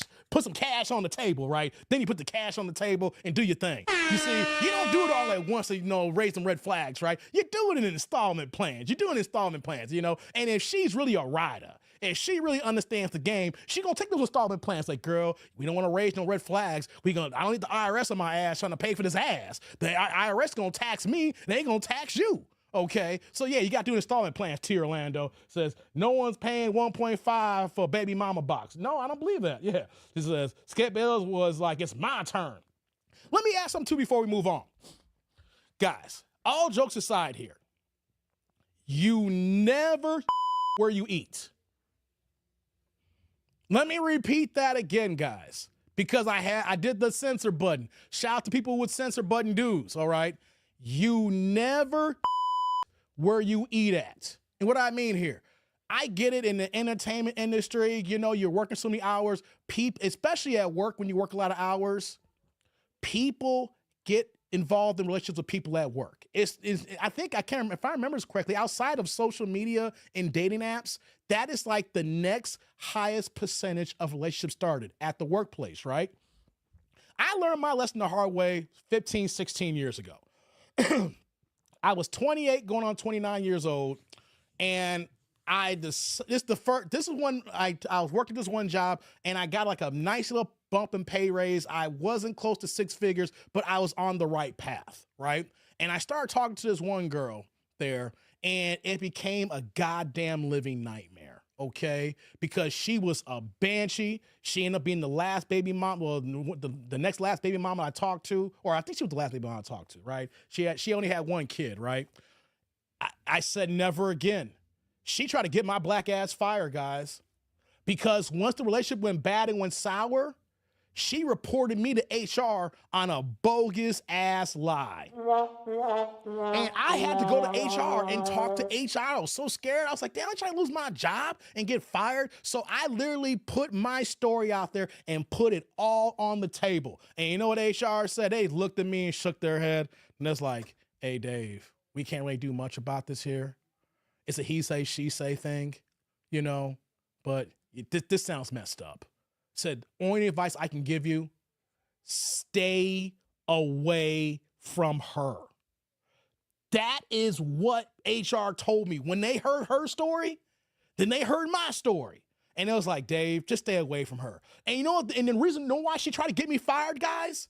You know why she reported me to HR tried to get me fired? Because she started talking to another ninja on the job too. About like a month later, they were going taking lunch together. I'm over here filming my words here. And I was like, oh my God, this is what she tried to do to me? Like she was making her rounds around the office here. But here's the crazy thing. It wasn't that many brothers at the job. We probably had 5 brothers total. She already dated 2 of us. Okay, so I learned the hard way there. I was like, man, I'm never dating anybody or talking to anybody who I work with. And then let alone you see the effects after it ends. You see her, she sees you, everybody's pissed off at each other, giving you bad looks. And then next, she's talking to the new ninja. The new ninja look at me like I'm crazy. I'm gonna got the new ninja like, you just don't know, brother. It's gonna be your turn. And your turn, I hope you endure this here because I'm glad I don't gotta deal with that goddamn headache here. But what I'm saying here is, guys, you don't do that at the workplace because when it goes bad, you still got to go to work the next day. When it goes bad, depending on where she works at or where he works at, and for the ladies out there, you don't know if you're going to see him in the hallways. You don't know if you're going to be seeing him in the lunchroom. You don't know when you see him in the parking lot, you get to your car and go home, or you take public transportation and you got to see him on the train going back home here. You guys got to remember that if you deal in workplace environment romances, you need to think about if it ends, how you gonna deal with it. you know, and thank God for me that after that situation ended, I left that job like six or 7 months later. I think so, like 6, 7 months later, you know, and got a better gig and everything like that. But I said, never again. Guys, remember this here. Never where you eat. I'm telling y'all. Divine says facts, Dave. I'm telling y'all, man. I'm telling y'all. He said, Skip Bale's like, it was my turn. I seen people trading sex for cigarettes. Truth, they will do it for free. Yeah, professional and personal lives should never be combined. She wanted your job, Dave. She wanted me out of the job, Larry. She wanted me out of the job. You know what the ironic thing is? I've seen her recently because she actually still lives in the area, and I've gone, when I work downtown Chicago, I take the train, and I've seen her and everything like that, and I'm like, she looked at me, and she wanted me to say something. I'm like, I ain't saying nothing to your ass here. Like, after all the crap you put me through, like, you know when you make eye contact with somebody, and they want to say something, but they don't want to say nothing. I'm like, I ain't say nothing to you, you know? So, guys, stay away from the workplace relationships. But with this Skip Bayless thing here, right, you're Skip Bayless. Let's say there's any truth to this. You could smash any groupie you want. All you need to do is you need a team. You need a man in your circle to be the quote unquote gopher. To go ahead and do the dirty work out there in the streets so that they can bring them to you and you do your own dizzle here, right? You don't gotta be crapping at the workplace here. So if there's any semblance of truth here, that's on Skip. That's on everybody here who was messing around. That's on all of them here, right? So do I believe that Skip Bayless dropped the 1.5? Hell no. I don't believe that. Do I believe he offered some thousands of dollars and in life-changing situations? Hell yeah, I do. Come on. He a multi-millionaire. I think his contract was paying over $15 or $20 million a year once, and he had a contract renewal. He was there for like 8, 9 years. So he banked over $100 million before taxes working for Fox. Now, he did live in California, so you got taxed the hell out of that, right? But do I believe that, if there's any semblance in truth, he offered a dollar amount, but 1.5, we ain't going for that, guys. We ain't going for that. Leroy said, Dave, think about it. Skip wanted to pay her all that money because Skip crashed out thinking she slept with the co-host Shannon Sharp. Even if she slept with Shannon Sharp, man, 1.5 ain't no ass worth 1.5 million. And when you see her, she's an attractive woman, but it ain't 1.5 million worth. Skip can't be that thirsty. If he is, man, I know he's in his 70s, but goddamn, y'all. Let's scroll down here. Let's get a little bit further into this breakdown here. And then you got Emmanuel Acho. Says, while not a complaint against him, on-air host Emmanuel Acho is accused of having a sexual relationship with colleague Joy Taylor in 2020. We're going to get into it. I got a video with Marcelus Wiley, who later on, we're going to get into that in a second when we get through this here, where that Acho actually during the time of 2020 was dropping a whole bunch of videos in support of Joy Taylor. He was in big time support of her and everything like that. But why is he these are videos 3, 4 years old, 5 years old, and he took them down. Why'd you take him down, Emmanuel Acho? And I'm gonna be honest here. I don't like Emmanuel Acho. I don't get down with tethers like he is. All right? I'm trying to stay tether free. I ain't mad at all immigrants. Gotta remember this here, right? All immigrants are not tethers, but all tethers are immigrants. And the way Acho moves here is I don't like his tether get down here. Okay, so anything that happens to Acho, that's on you for go ahead and banging the help at work here, right? Nah, we're gonna get into Acho in a little bit here. That's the overview for him here. Joy Taylor is a Fox Sports host accused of insulting Faraji on a personal, professional level and telling Faraji to get over it when the hairstylist reported alleged sexual harassment by Fox Sports executive Charlie Dixon. Taylor is alleged to have a sexual relationship with Dixon and Acho at the same time. When Faraji approached her with concerns about the dynamic, the lawsuit states Taylor told her she would simply report Dixon's misconduct to Fox Sports once he was no longer useful to her. Guys, this is the point that we got to look at here. Joy Taylor was going to Me Too her boss once it did not suit her needs if this lawsuit didn't come out. You see, Joy Taylor, if this is true, these are all allegations. We gotta remember, these are all allegations. If there's any truth to this, guys, she had an ace in her sleeve.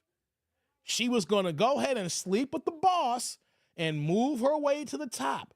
And then when it didn't serve her, when things went left field, she was going to say, oh my God, he took advantage of the only woman here. I'm a black woman. And, he's a misogynist and he used me. Guys, you see the play here? She had Me Too in the back of her head, allegedly. But because of these allegations, guys, this is why we say we do not believe all women. Let me repeat that again. We do not believe all women. You know why? Because we cannot believe all people. Not every single person in this country, in the state you live in this world here, cannot be truly trustworthy. If you guys knew that you had a card in your back pocket where someone said, believe all black men, yo, there's going to be some men out there who going to take advantage of that. What's going on, Roger? Good to see you, man. T. Lee says, sound like Charlie set this up to get ahead of her. They're going to pay her off and she'll go away. We'll see about that. We'll see. She bruised Skip's ego when she told him no, says Leroy. So, but it seemed like these are all allegations. But it seems like she had the ace in the hole.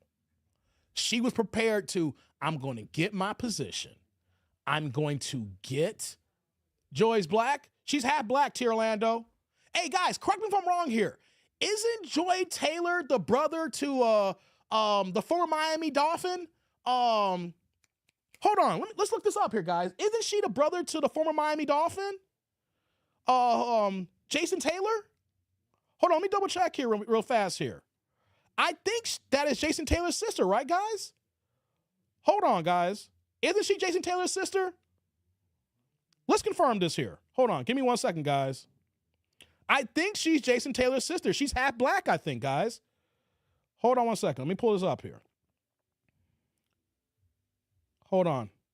Yep. Yes, guys. Yep, she is. And I see y'all in the chat here. Thank y'all in the chat. Thank y'all. Larry said it. Yes. Jason Taylor. Thank you. Jason. Yes. Yes. Her brother is, yep, exactly, Janae. Played for the Miami Dolphins for all those years. Yep. Jason Taylor, T. Orlando. Hey, T. Orlando. Jason Taylor's half black. Yo, that brother mixed, but he's half black. You know what I'm saying? Yeah. Exactly, upper man. Thank you. Exactly.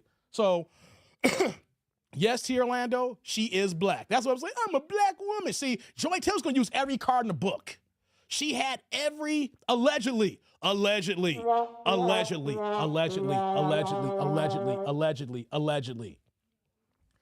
She had the woman card.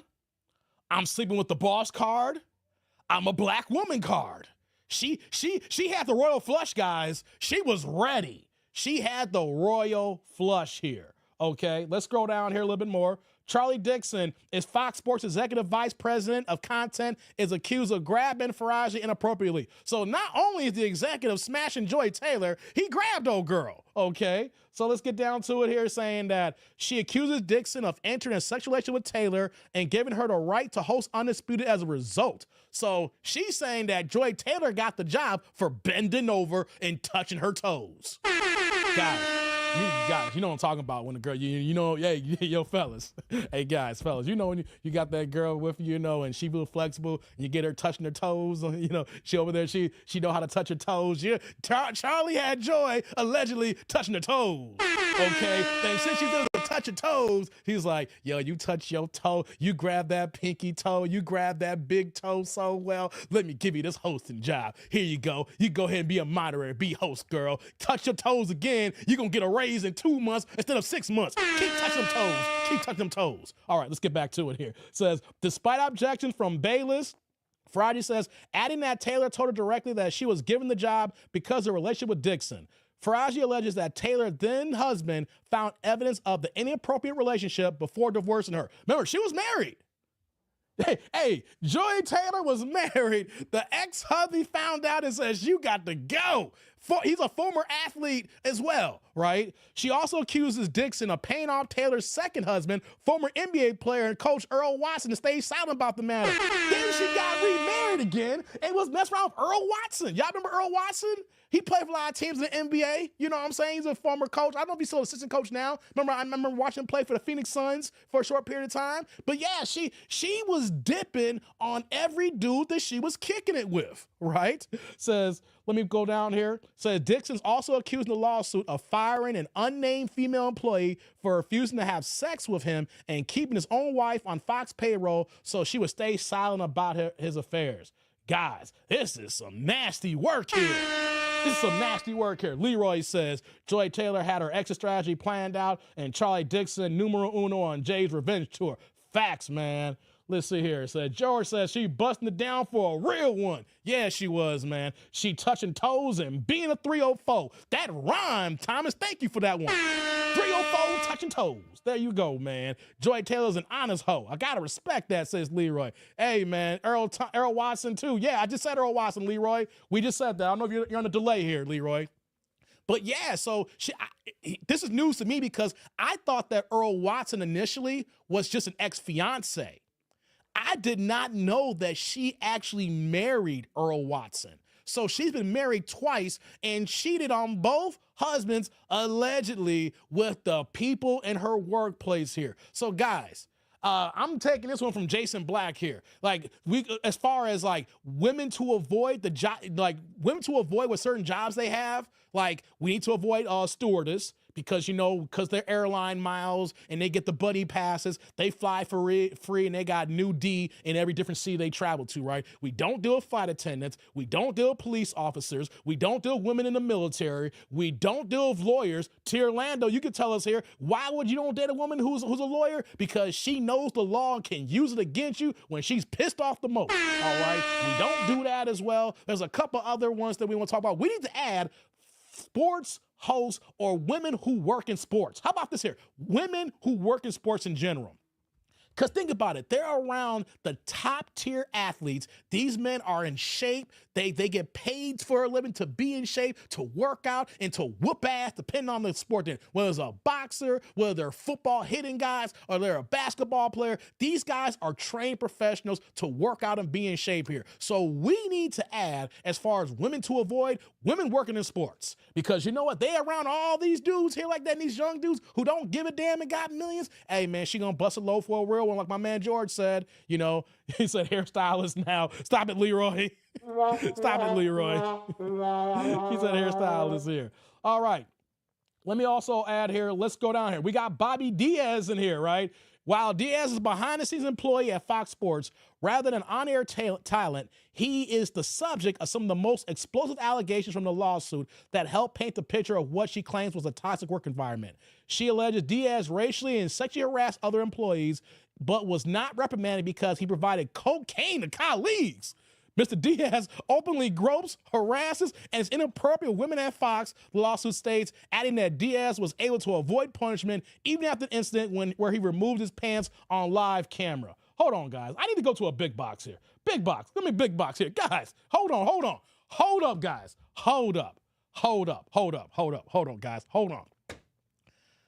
Are you telling me that we got executives over there at Fox that it's over here like, hey guys, it's the Candy Man. It's the Candy Man. He over here, he's like, yo, I got that good, and I ain't talking about that 420 smoke. I got the real blow, AKA Johnny Depp, AKA Snow White, AKA Snowflake Dusty's in the house. Dude, you got an executive who is out here messing around with the weight. He over here pushing weight. He over here. Now, I want to go back and watch some old Fox Sports clips here to see who might be high. Who's on the cake here? Who is on the nose candy here, guys? Because that is a serious allegation saying that this dude is not only harassing women, being racially negative to people, and is over here saying, hey, yo, who got the next bump? Hey, next bump's on me, y'all. Next bump's on. He's like, can I get on this next bump? Hey, come on in, we just getting started. Come on in, baby. Come on in. We got more bump for everybody. Get your bump. You get a bump. You get a bump. You get a bump. Everybody gets a bump. We all getting bumped up in here, man. Hey, guys, that's a wild allegation now. That is a wild allegation. All right, now, let's scroll down a little bit more here. Says, who is Skip Bayless' hairstylist? Says she served as hairstylist for Bayless and other Fox Sports talent based in Los Angeles. Faraji was hired by Fox on a part-time basis in 2012 and full-time basis in 2016. According to her lawsuit, Faraji was a victim of workplace misconduct from 2012 through August of 2024 here. Okay, guys. Let me add something to that as well. Because we got something else. We're gonna get more in depth with this here. Because you guys see Jason Whitlock. We gotta talk about that fat dude in a second, right? He's right on some things, but you can't trust that dude on everything, right? Matter of fact, I'm gonna take this off the screen here. Let me take the article off the screen here, right? Let me say this for the record, guys. If anybody here ever gets involved in entertainment, whether let's say you become a TV personality. You maybe there are people who Ninja Watch may become actors, TV stars, maybe, you might be some future YouTubers, and then y'all get picked up and then y'all gonna be on TV. Let me give y'all a word of advice. Or maybe maybe you have something going on and you're just a guest. Never, guys, ever screw over the stylist and the makeup artist. I gotta admit, I dated a makeup artist a while back here, right? She was fine as hell too. I'm not gonna say her name, put her business out there, but she was a beautiful woman, guys. God damn it, right? But these hairstylists and makeup artists, out of everybody who is going back and forth on these TV shows, these movies, they arguably probably make the less amount of money. If you have a call time where you gotta be there for makeup at 3 a.m., they gotta be there and ready to go by 2 a.m., guys. They got to be on their feet. They got to make sure your makeup is right because you're going to be on TV or you're going to be on a movie. You're going to be on the TV show. Their A game got to be right when they get your makeup game here. Your hair, if they got to do anything to your hair, it's got to be right here. They make the least amount of money, right? And then you see people want to disrespect them. This is what I'm saying about don't mess with nobody at your job, but don't freak over the help. The people who are even though hairstylists and makeup artists, the woman I used to talk to, she made decent money, she had to travel. She did a lot of stuff too for TV shows on FX and stuff like that and other movies and TV shows. She'd do her thing, but she'd be doing work like 13 or 14 hours a day, and then, gotta do so many other people as well. But that is quote unquote like the help. You don't screw over the help, guys. They make the least amount of money and got the hardest job there, making you look good. Don't screw over the help. The help is what you need. You know what I'm saying? They make you look good. It's right, upper man. So, that's the one thing that these big time powerful people don't understand. That it's always the low total people. I'm not saying as an insult, but when you talk about hierarchy, what they make and their position in the company, it's the people at the bottom that brings people at the top down. Okay? Because Joy Taylor didn't bring anybody down yet, allegedly. Joy Taylor's living her best life. She's smashing everybody on the set, all the smashing executives, allegedly. You know what I'm saying? She the host the show, getting and got a contract renewal, something like that, and getting it in with everybody else, allegedly. And how is all got on earth here? Because of a goddamn makeup artist. I'm not trying to say goddamn the wrong way here, but you know what I'm trying to say here. Hey, hold on, let me get Derek here. He came in here. Shout out to you, Derek, man, dropping the $2 holla, pushing the blue plate in the chat saying, salute, Happy New Year, Dave, and his crew.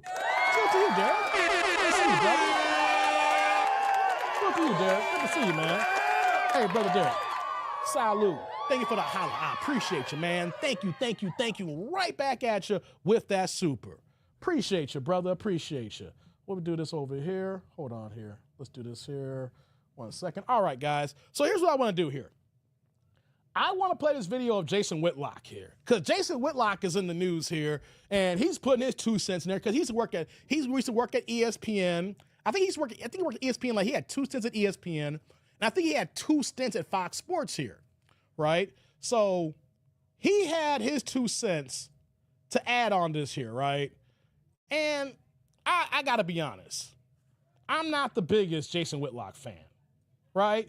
There are some things that he is correct on, and then there's certain things let's just be honest, guys. And Tierland, this is for you here, because I was joking around with you on this one here, but hey, we were talking, I didn't get into it. Jason Whitlock is a big, fat piece of Respectfully. You know what I'm saying? He the big dude who thinks that he can, he the big dude think he can do anything. Guys, y'all remember we went to high school, went to college, and we worked with people. Jason Whitlock is the overweight fat dude who thinks he can do anything.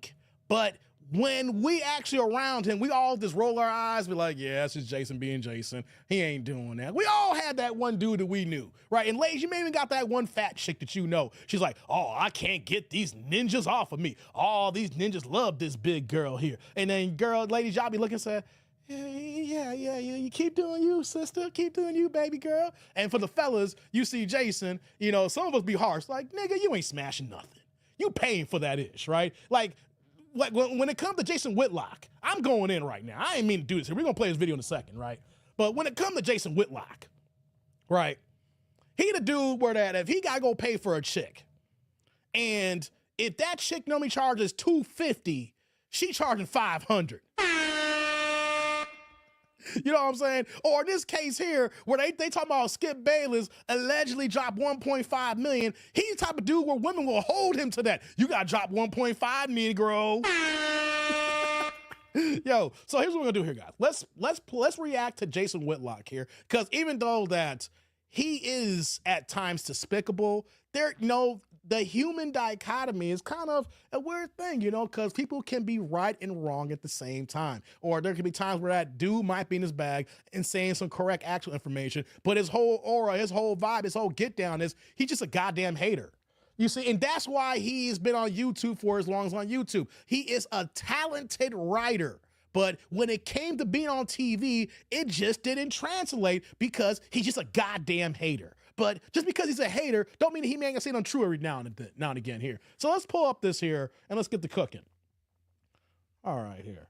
This is Sheila. Why are you doing that, Sheila? Dave had a makeup artist. I ain't had no. Oh yeah, I had a makeup artist. Yeah, I dated a makeup artist. That's what I said. I dated one. Yeah, she was bad as hell. Bad as hell. Derek, Derek, you saw her. You be like, damn, Dave, you let that go? Hey, it be that way sometimes. You know what I mean? So, yo, let's get into Jason Whitlock here. And what I want to do is, guys, like I said, I've been having some StreamYard issues lately. So if you guys hear the audio, press 1 when I play the video. If y'all don't hear the video, press 2. All right, let's get into it. Don't say this to be hypercritical of Joy Taylor. I don't have harsh opinions of Joy Taylor. She's not someone that I didn't get along with. I basically, for the most part, just kept my distance from Joy Taylor. And I kept my distance, not because I didn't like her, it's just because I knew myself. I know myself. What? I know what I'm capable of. What? And that big rack of hers that she showed off constantly, it's just, and that peanut butter skin with that big rack, like, Jay, keep your distance. That's going to get you into trouble. Wait, hey, man. Hey, hold on, got Tribe, can y'all humor me here? Can I play that again, please? Did Jason Whitlock just say, hey. Right, Leroy? Thank you, Leroy. He capable of holding the camera. He over here capable of being a cuck out here. Hey, man. Peanut butter and Derek, I know you would love that. Derek, that's your get down, brother. Hey, I know you would love that one, man. Hey, George says he sounds like a straight creep. Hey, guys, let me do that again. Let's do that again. Hold on. I don't have harsh opinions of Joy Taylor. She's not someone that I didn't get along with. I basically, for the most part, just kept my distance from Joy Taylor. And I kept my distance, not because I didn't like her, it's just because I knew myself. I know myself. I know what I'm capable of. And that big rack of hers that she showed off constantly, It's just, and that peanut butter skin with that big rack, like, Jay, keep your distance. That's going to get you into trouble. Here's the thing here. Does Jason Whitlock, guys, if you guys been following my channel, if you see my memes, there was a reason why I dropped on the community channel and you saw his face. Like when you find out that everybody's smashing but you, and you see his face like, man, how come I didn't get a chance to smash, right? Here's the thing, right? I'm not saying that Jason probably couldn't smash. What I'm saying here is that he's going to have to pay an extra tax to smash, okay? You see, with the executive Charlie Dixon, he was like, I'll make you a host as long as you touch your toes. And Joy's like, fine, I'll go ahead and touch these toes, right? You know, but with Jason, he was like, I don't trust myself. Nah, Ninja, you gotta cut the check. He could smash. I'm not saying he can't smash, guys. I'm not saying no, he can't smash. What I'm saying here is Jason's gonna have to pay a tax, okay? He's gonna have to pay a whole tax. So Jason Captain the Bean, hey, T. Orlando, Jason is paying a tax. He is not getting that ass for free because you see how Joy Taylor moves? What does she got to gain by smashing Jason, okay? She got nothing to gain except for money in the pocket. So if there was a complaint saying that Jason Whitlock paid the $1.5 million, you know what I'll say? I believe it. I believe it. Yeah, he paid. Yes, he's paying. Okay, let's continue. Let's let him cook here, guys. And so that's what I did. I kept my distance. Because when you put some woman in a job. Hold on. Before we play it, guys, he's got a little montage of her video, of her pictures here. Hey, man, let the simping begin. Okay, I'm not mad at y'all in the chat. If y'all look at and matter of fact, I'm gonna go to small box. I've gone to the small box. He's got a rotating images of Joy Taylor. I give all the fellows the green light to let the simping begin. If you like what Joy Taylor's putting down, not the wife, but the go ahead for the get down, get y'all simp on, okay? Let's let it hit rock here. I'm going to small box. Let's go. Talking sports with a bunch of men. It's a job she's not qualified for. She's talking sports with professional athletes, people that did it at the highest level. She's talking sports with me or Colin Cowherd or other people that have like really studied sports at a super high level. What does she have to offer other than her sex appeal? And so should we be surprised that she leaned into that? No, we should. They put her in that position where it's the only thing she had to offer, and so she offered it up and got what she wanted. Let's think this through. As if you go into the lawsuit and the things that Nusheen says and the way she says things played out, Joy Taylor was some sort of fill-in talk show host down in Miami who, you know, people in Miami kind of knew who she was. I think she may have had some association with Dan Le Batard or whatever, but she hadn't taken Miami by storm as a radio talk show host. She was a little extra, attractive girl. Jason Taylor's sister. Hey, let's put her on radio. But she hadn't really done anything. But somehow she's qualified to be the host of Undisputed, a debate show between Skip Bayless, who, like him or not, was an accomplished sports journalist for a time, and a Hall of Fame football player in Shannon Sharpe. Shannon Sharpe reached the top of the sports industry. Skip Bayless reached the top of the sports media industry. And Joy Taylor had done some radio work down in Miami. What does she have to offer? So how does she get that job? How does she even get that opportunity? Because she's got a big pair of cans, and she's, according to Sheen, she's willing to let people enjoy those big cans of hers. Okay, guys, allegedly, right? I will agree with T. Orlando on this part here. If Jason Whitlock is saying it's true and it look like it is, she was just a radio DJ before getting her big break here. It does sound a little suspect, doesn't it, Tribe? Right? Take away what he just said. They're talking about he don't trust himself. He glad he stayed away. Okay, that's a separate conversation. What we're talking about now is the fact that is she qualified to be in the position when she got the position compared to everybody else who was hired for the TV show. Shannon Sharp, Hall of Fame tight end, one of the greatest tight ends of all time. Skip Bayless, they brought him over from ESPN. First Take had #1 ratings and was basically the godfather of sports talk debate on TV. Going back on Cold Pizza, turn to First Take, and then jumping to Fox Sports to be the competition to ESPN, So when you look at what he's saying here, take away the asshole part of Jason here. Like I said, the human person can be a crazy dichotomy here, right? Even though that he's an asshole, if what he's saying is true, this holds a lot of merit. Let's continue. That's how we got here. And it's not Joy Taylor's fault. And I want to go through and I'm trying not to disparage Joy Taylor, but the facts are the facts. I can remember I'm at Fox Sports at the time, and I ran into some friction because I didn't want a woman on a show that I was doing at Fox Sports. And so this is in 2015, 16 at the very beginning. And I can remember they brought Joy Taylor in for a test on the show that I was doing. Yeah, this is at the time when I was going to be initially doing my own show, and Cowherd was doing something else. And just keeping it all the way real,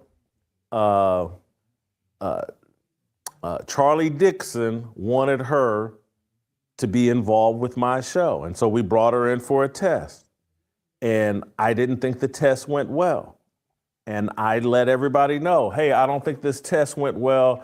I don't want, this isn't the direction I wanted to go. I was trying to play nice and trying to meet them halfway in terms of okay, you guys are insisting on a woman being on this show because that's what everybody wants. And I was like, well, you need to bring a grown-ass woman on the show if it's going to be with me. It can't be at this time. This is 10 years ago. Joy Taylor's probably 25, 26 years old.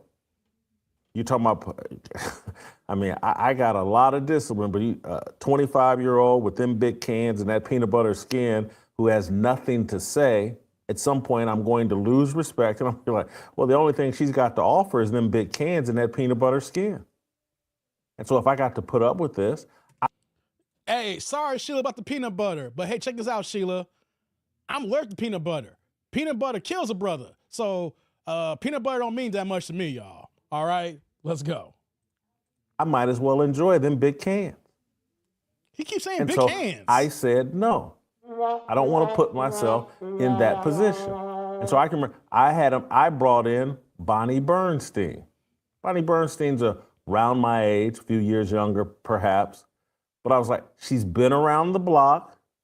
She actually has been involved in sports media for a long time. She might have something of substance to offer. And the test we did with Bonnie Bernstein went much better. And I was like, if we're gonna go, they were adamant, no Bonnie Bernstein. When I look back in retrospect, when I say they, I'm talking about Jamie Horowitz. Hold on. The reason why they didn't choose who Jason wanted is because they had a certain look already. Joy was already busting down Charlie Dixon, allegedly, right? So allegedly you had that going on. But then also, too, Bonnie Bernstein was like 45 years old, right? And this is the problem that we have now with women in these environments.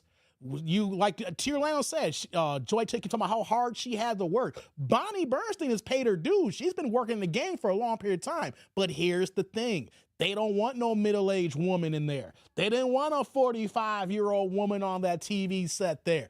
They wanted a young 30-year-old woman who had the peanut butter skin with the big cans that Jason keeps talking about. What did Wu-Tang say? Watch these rap niggas get all up in your cuts. French vanilla butter pecan chocolate deluxe. Even French caramels getting touched with swoop to the ice cream truck who tears it up. Okay? Fox Sports wanted the ice cream truck. Okay? They didn't want old school milk of magnesia. They wanted the fresh milk. They wanted the ice cream truck who tears it up. So, Jason, I get what you're doing here. Joy was not qualified. She sucked in their run through here, right? And Bonnie, she carried that show when y'all did y'all run through. It flowed. It worked perfectly. The problem, though, was Bonnie was what? She was knocking on half a hundo, and you can't have 50-year-old women for a show like this here because they got a certain look, and then when Joy's already touching their toes, allegedly, they already knew what they were doing here. Let's go. And I don't know if I heard from Charlie Dixon on this, but I'd certainly heard from Jamie. They were adamant. No Bonnie Bernstein. And when I look back in retrospect, I'm not trying to disparage anybody. I can see y'all supers in a second. Just keeping it real. This show is called Fearless. I got to tell you the truth so you can understand these things. When I look back in retrospect, they were like, Bonnie Bernstein, she was 20 years ago. You know, we've had our way with Bonnie Bernstein. Oh! We want something fresh and new. Wait, hey, Jason, wait a minute, had your way? Wait a minute. Are you saying that Bonnie, she was ran through as well? Yeah, hey, is Jason allegedly saying in so many words that when these women are coming through the carousel of the TV circuits here, they're getting ran through, they're getting passed through, so once they turn middle-aged, they're done with you. Hey, ladies, I keep hearing ladies talking about they working their way to the top in sports here, but when you say working your way to the top, does that mean you on top doing it Froggy style? Or the man is on top giving you that missionary status? Hey, I gotta ask here. I gotta ask because it seems like a lot of women still sleep their way to the top. You know what I'm saying? These are allegations, but that's what we're hearing here. Let's go. And so Bonnie Bernstein, a woman that's pushing 45, 50 at that time, no value, no interest. No one's sexually attracted enough to Bonnie Bernstein at that time to give her the job. And so we didn't do that. I kept holding firm. Next thing you know, me and Cowherd are doing the show together, and Jason McIntyre is going to be our sidekick. And that was a better landing for me than doing the show with a woman. Put me in a guy environment, guys talking, that's natural. That's what I thought had the most value. Down the road at Fox Sports, Christine Leahy, when Cowherd left the show, Christine Leahy wanted to replace Colin Cowherd. I wasn't for that. I considered it because I like Christine Leahy, and what I wanted in that next position, replacing Cowherd, was someone that was in a much more junior position to me than Colin Cowherd. And so, but Christine Leahy had no interest in that and told me flat out she wanted to do a 50-50 show. And I told Christine Leahy, who I liked, but I told her flat out, I was like, Christine, I can't do a 50-50 show with you. You don't know 50% of what I know. You don't know 20% of what I know. Oh, wow. You're a child, an attractive one, but you're just a child. And so I can't do a show that's 50-50 with you. There's some things I could teach you in the junior position, but I would consider it, but 50-50, that's insanity. And that's how I ended up moving to Marcelus Wiley. I could do, in my view, this is just me keeping it real, I could do a 55-45 show with Marcelus Wiley. Guy, played sports at the highest level, very good personality, experience. And so that's how we ended up with me and Marcelus and Speak for Yourself. I'm going to continue because I want to be crystal clear here. I like Charlie Dixon, the executive that allegedly was sleeping with Joy Taylor, and that's how she got her position, according to Sheen in this lawsuit. Just in the interest of transparency and just me keeping it real, when I was at Fox Sports, everybody, I don't know if this is factual, but I know what everybody thought. Everybody, these stories that Sheen's talking about in this lawsuit, they were widespread and prevalent in 2016. Everybody across Fox Sports thought and gossiped about Joy Taylor and Charlie Dixon. Again, I heard the same talk as everyone else. My name was Bennett. I wasn't in it. But I do know that the women, and I'm going to leave a name out of this. I'm going to leave names out of this. But what's alleged in this lawsuit about Joy Taylor and her sleeping with Charlie Dixon and her telling Sheen and others that she will control Charlie Dixon and that she will say that he sexually harassed her if he ever gets out of line, that was a common play. That was a common tactic by women in sports media. What Joy Taylor was, she's more transparent in talking about it than perhaps she should have been, but that was a very common practice. I had a very attractive, big-breasted woman that wanted to work at Fox Sports and another one, I'm not talking about Christine, but another one that wanted to be on Speak for Yourself. And she would ask me out to dinner about once a month and just let me know that in subtle and not so subtle ways, hey, you put me on Speak for Yourself, and these jugs and me could be your little plaything. And I value my independence. I value my ability to say what I think. I didn't want to give anybody leverage over me. And this, I've told you guys previous stories about executives asking me, hey, who on the network would you most like to sleep with? And my thoughts always were, particularly at that time out in Los Angeles, when I was out there from 2010 to 2020, I'm just like, I'm on TV, I make enough money, and there's enough women out here just giving it away, attractive women just giving it away. I don't need to be doing anything here on the job that could potentially undermine me. I didn't want to be in anybody's potential lawsuit.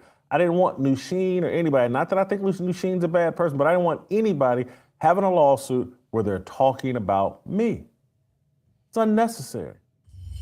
Okay, guys, that's the end of the video from Jason Whitlock. I gotta say this for the record here, guys. He did speak some facts, but we gotta understand a few things here. Jason Whitlock's not on Fox Sports anymore because his ratings were goddamn doo-doo. I didn't want to play all the things that he was going to say about his, things of that nature because I wanted to play that clip here. I'm going to get to y'all super in a second, then we're going to get to Marcelus Wiley here, right? One thing we got to understand about Jason Whitlock, the man is not entertaining. Lord, he kept it a bean to Orlando, but I can't watch this dude for no damn 2 hours. Okay, but there's other things that he talked about. It's like, nah, dog, you wilding right now, right? So I played the clip where that he was right on, because like I talk about the human dichotomy and everything like that, right? But man, you guys can see why he got canceled. reason why ESPN let him go twice and Fox let him go twice. You're getting chance at the chance, but he can write his ass off. You put him in front of the screen, and I wanted to goddamn do what? That's what I felt when I hear him. One more again. I played the clip to you, Orlando, where he was spitting. But Lord, I can only give him about 15 minutes worth here. Okay, there's a reason why that when they gave him his own show that crashed and burned, because that person's gonna be like, oh God. That's why he needed Marcelus Wiley here. Marcelus knows how to hold a show. He knows how to carry a show. Lord have mercy. Let me get to these supers before I get to Marcelus here. Shout out to my man MOP in the building. He dropped another $2 holla, put in the blue plate in the chat saying, what is the OnlyFans, Dave? I bet it's $3 for 31 days. Oh, she ain't got OnlyFans yet, dog. We ain't there yet. We're not there yet, man. AMOP.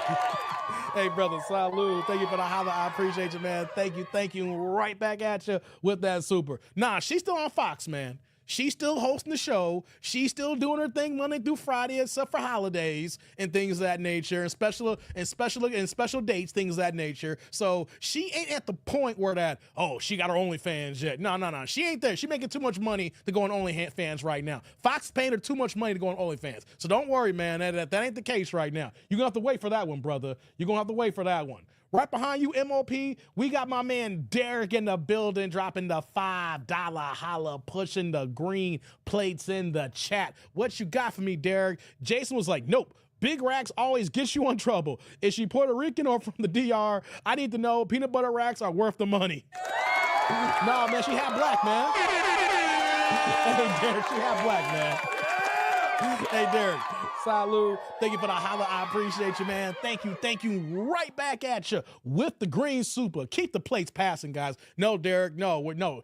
Her brother is Jason Taylor, NFL Hall of Famer, defensive end for the Miami Dolphins. He played his entire career at Miami, didn't he, guys?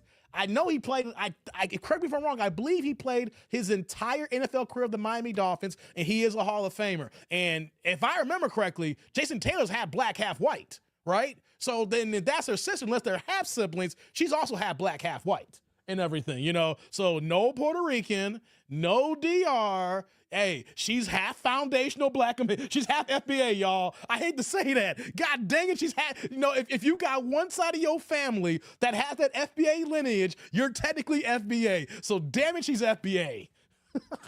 Oh my God. Nah, no PR, brother, no PR. Tier says, but Unc got fired for less. Hey man, there's a whole bunch of stuff going on with Unc, man.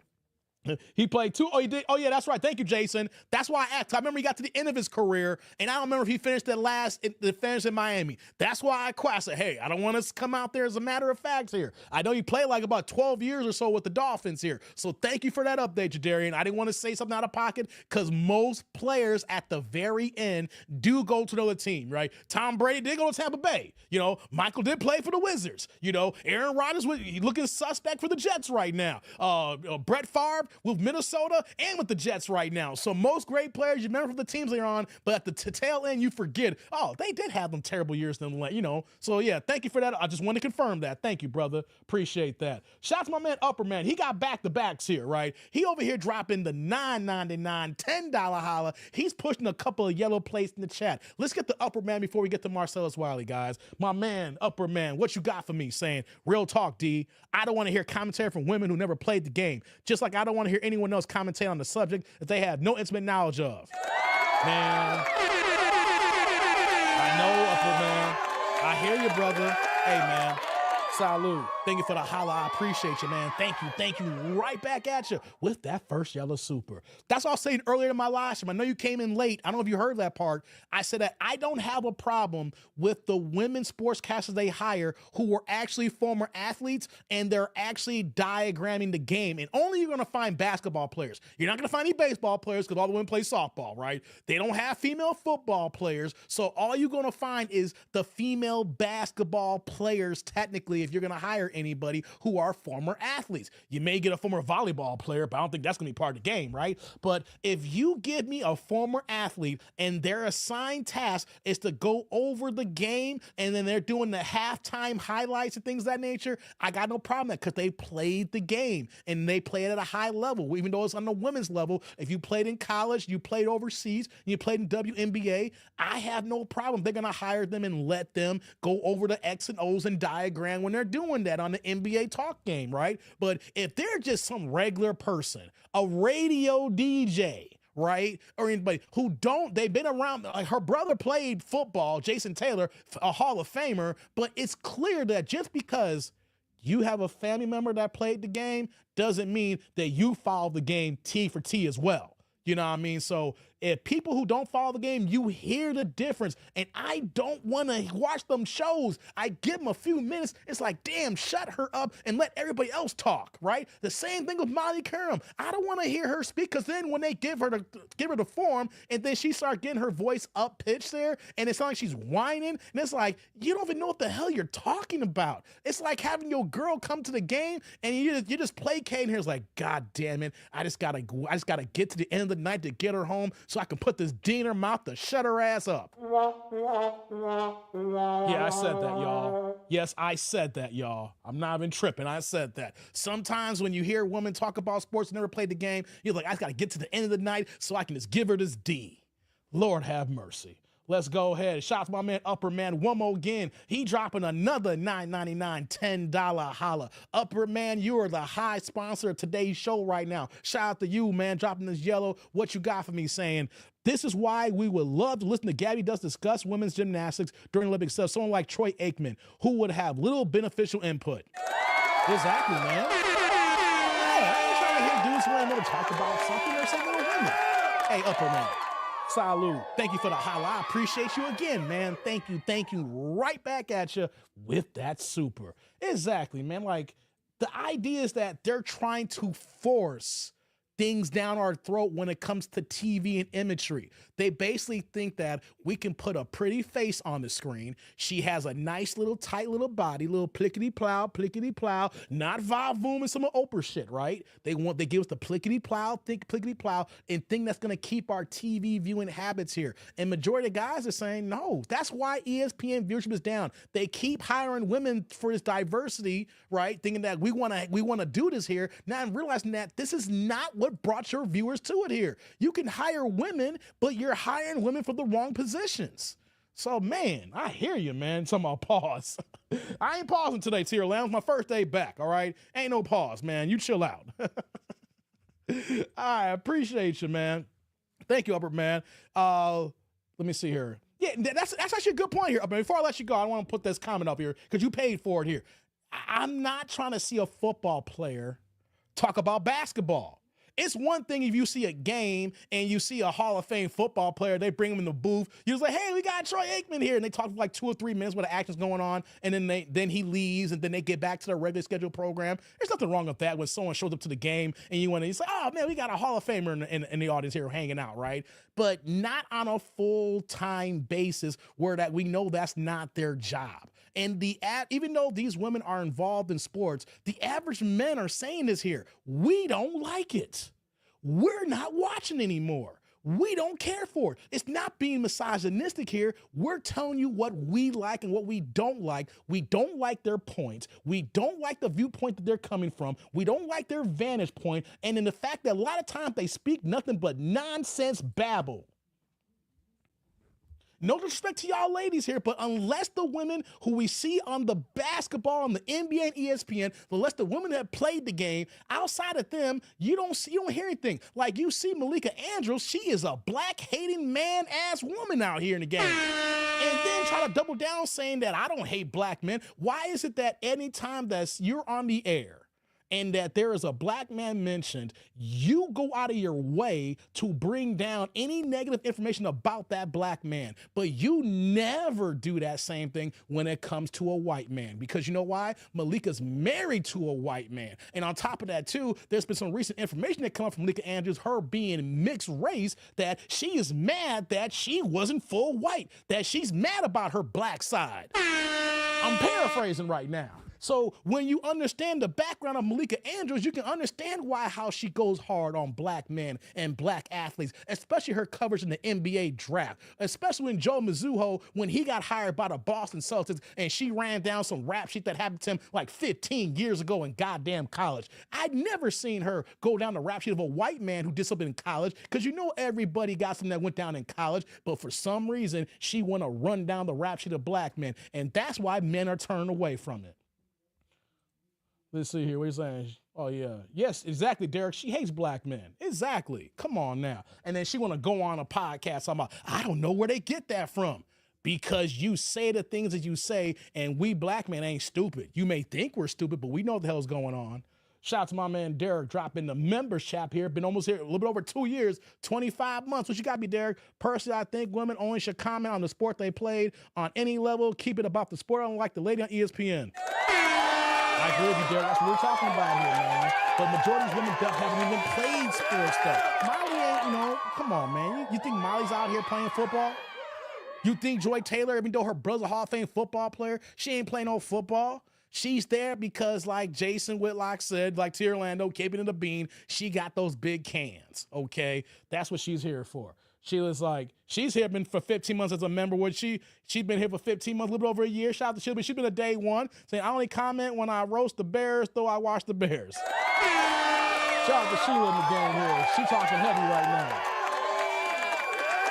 T. Orlando says, Lika hated on Brandon Miller. That's what I'm talking about, T. Orlando. When Brandon Miller got drafted, the way that she went on that rundown on the draft night, like she has no idea, or maybe she does, that on draft night, this is the biggest night of these young kids' lives. Back in the day when we had the draft in the NBA, we see guys playing 2, 3, 4 years. So you almost had grown men, 21, 22 years old going to the NBA now. Now you got these young boys, 18 and 19 years old. And the biggest moment these teenagers' lives here, changing their families' generational wealth here, getting a first round pick, and then being a guaranteed 4 or 5 years. And she want to run down, oh, he was in a car accident that killed somebody a couple of years ago, or this one was in a shootout and things of that nature. But when the white players come up, you don't hear none of stuff. He comes from a good family. There's mom and dad there. They're so happy for their son getting drafted. But when the black man comes, he was arrested in 2021 for disorderly conduct. Then he was arrested in 2023 for DUI. So she goes out of her way to find information from 10, 15 years ago to put it out there on Front Street. You know what I'm saying? I can't stand that. Monica McNutt and Cheney knows about basketball because they played the game. And here's the thing too, Thomas, even though we're saying that I'd rather see the ones who played the game, I don't like Monica McNutt. I'm going to be real with you. Hey, I know y'all hate Stephen A. Smith, right? My thing is, these women go ahead and bite the hand that feeds them. Like, First Take is Stephen A. Smith's show. And what these women will do is they will find an opportunity to take a shot at Stephen A. Smith to big up their light when he's actually giving them the opportunity to shine. That's the reason why I don't like a Monica McNutt type, right? Here's a man that this is his show. He's the host. He's the producer. It's #1 in ratings, and he basically is talking to ESPN to get a new deal worth over $25 million a year. He is basically the face of ESPN right now. So anything that he does and he puts you on, he's giving you the cosign. And what do the Monica McNutts of the world do? They make sure that when they get their opportunity, it's one thing to go ahead and do your debate and to compete against Stephen A. But when they take the shots that they took at Stephen A. Smith, whether you hate him or not, it showcases us men. When we give opportunities, they will go ahead and throw us under the goddamn bus. You know? And so even though someone who plays the game like she has, I don't like anybody who's a goddamn turncoat who will go ahead and shoot their shot and next thing you know, go ahead and throw you under the goddamn bus. It ain't even worth it, man. I don't want to deal with that. That's the reason why I don't want to even watch them on TV anymore. Matter of fact, after that situation with Monica McNutt that went down, I didn't watch First Take for about 2 months. I was like, I don't even care if Stephen A. Smith this much here, but I ain't trying to see women take shots when they're getting their opportunity by someone who's on top there. Oh my God. Yeah, that's what I'm saying. She's disrespectful, man. She is mad disrespectful. Here's what I want to do here, guys. Since we went over Jason Whitlock here, I want to play Marcelus Wiley here. Because here's the thing, Marcelus Wiley used to be on ESPN.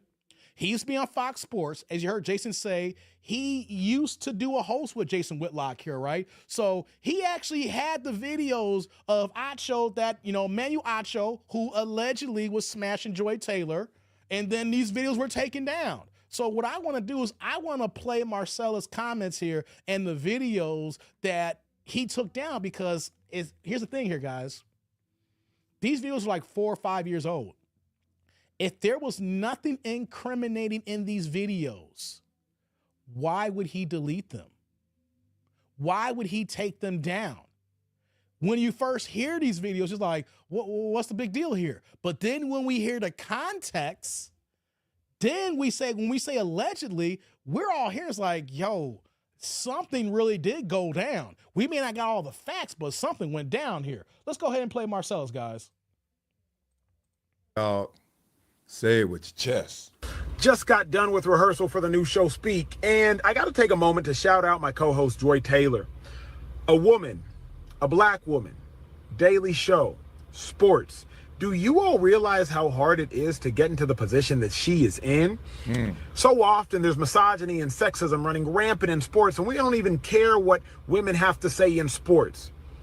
But Joy is not only in the position on television as a woman, as a black woman, but as an opinionist. So not just asking men what they think, but providing her own unique and distinct insight. It's hard to do, and Joy, you have done it. So congratulations. Looking forward to working with you, and hope y'all tune in 4:30 to 6 Eastern every day starting next week. All right. We're going to break that down. But first, let it stay whole. As this video was deleted by Emmanuel Acho, which obviously caught the public's attention and eye. We all know about the lawsuit that was filed against Fox Sports, Charlie Dixon, Joy Taylor, Skip Bayless. Emmanuel Acho mentioned in there, but not a defendant. Now, why would you delete this in the midst of that when the attention is not on you, some of the collateral damage ricocheting your way? Why would you delete this? Hold on, before he kicks in there, I played that video right at the top there, right? I didn't want to waste no time. I'm the same way, Leroy. I can't stand him. We don't get down the tethers here. We don't get down with tethers here. But you guys saw that video. Why would he delete that? That's about a 4 or 5 year old video. He didn't say anything incriminating. He did not. He's saying all the nice pleasantries of a good coworker, and he deletes that video. Let's let Marcelus cook now, because by him deleting that video, it makes the situation look even worse now. Let's go. And I never pretend to have all the answers. So wisdom of the crowd, you and I will figure this out. We'll look at these details and see what this is all about. I'm going to document the lawsuit in pursuit of a greater understanding, in part because I used to work there, called it home, but in part because I know all the characters, and potentially I was a part of some collateral damage. So I'm gonna use you guys, and you guys are gonna help me stay up and do some homework on different videos. But this video, very interesting, because if you really want to break it down to its finest element, it's about gender empowerment. It's about a woman, a black woman, as Acho said, now having a platform and an opportunity to not only talk from her perspective, her opinion, opine, but also get to talk to men about sports. Not being a former athlete like Emmanuel Acho was, not being a former athlete like at the time LaShawn McCoy was as her co-host, and still being able to look them eye to eye, chair to chair, seat to seat, and say, listen, all right. So there's a reason why Acho didn't say it with his chest, though. I wonder why. So now we're going to have to get into this. Kind of get the knives out. It's time to dissect. What do they do in the surgery room? They start rubbing them together? I don't know, I'm asleep. But it's time to go get this. Got done with rehearsal for the new show Speak, and Okay, the new rehearsal for the show Speak puts me back to August, let's say 2022. This is when Acho and I are still talking, to the point where he called me after one of those rehearsals and broke it down to me. So let's continue. I got to take a moment to shout out my co-host Joy Taylor. A lot of people are taking notice of him grabbing his nose. These videos are very difficult to make. Let's just say that. Acho does a ton of them too, and he does them marvelously. I think he's tremendous at these. He'll be taking off his clothes and breaking down, black power. He'll be putting on his clothes and then talking about women's rights. Right there, it looks like he's parked next to a busy street, and you can see cars going back and forth. So maybe this is take 30. Maybe this is take 28. But this is probably a nervous twitch. Y'all nasty if y'all thinking otherwise. Let's go. A woman, a black woman, Daily Show, sports.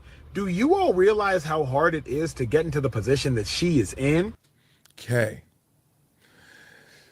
I think if there is so far a moment in here that gave you pause, if you're Emmanuel Acho or his PR team, or a moment in here where that hit dog hollered, you tell me, you're like, right here, I said how hard it is for her to get in that position. But right now, everyone's looking like, based on the allegations, sounds a little easy. All you gotta do is stop standing up, fall down, lay down. And I think that's where the contrast, the conflict occurred. Walk with me, y'all. Talk to me, y'all. Beat it up in the comments. Let me know what you're thinking. And once again, he's smelling that finger. Nervousness, I hope.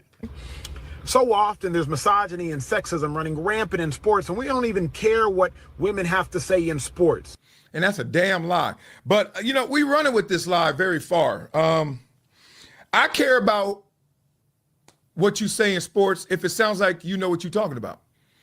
I've had coaches that look like water balloons. I had coaches that were built like bathtubs. And, I can judge you all day on how you look, but you can obviously have enough knowledge. I can have interaction with you that will trump any early initial judgments I had. Well, how do I know that? Because the same thing happens to me all the time. People had initial judgments of me when I was growing up. And then as soon as they heard me talk, as soon as they heard how I moved, as soon as they saw me move, they were like, let's let that go. Oh, he's not the one. Y'all know the stereotypes. So it's super lazy for us to be here in 2024 talking about 2025. Look at me. I'm still in the past like him.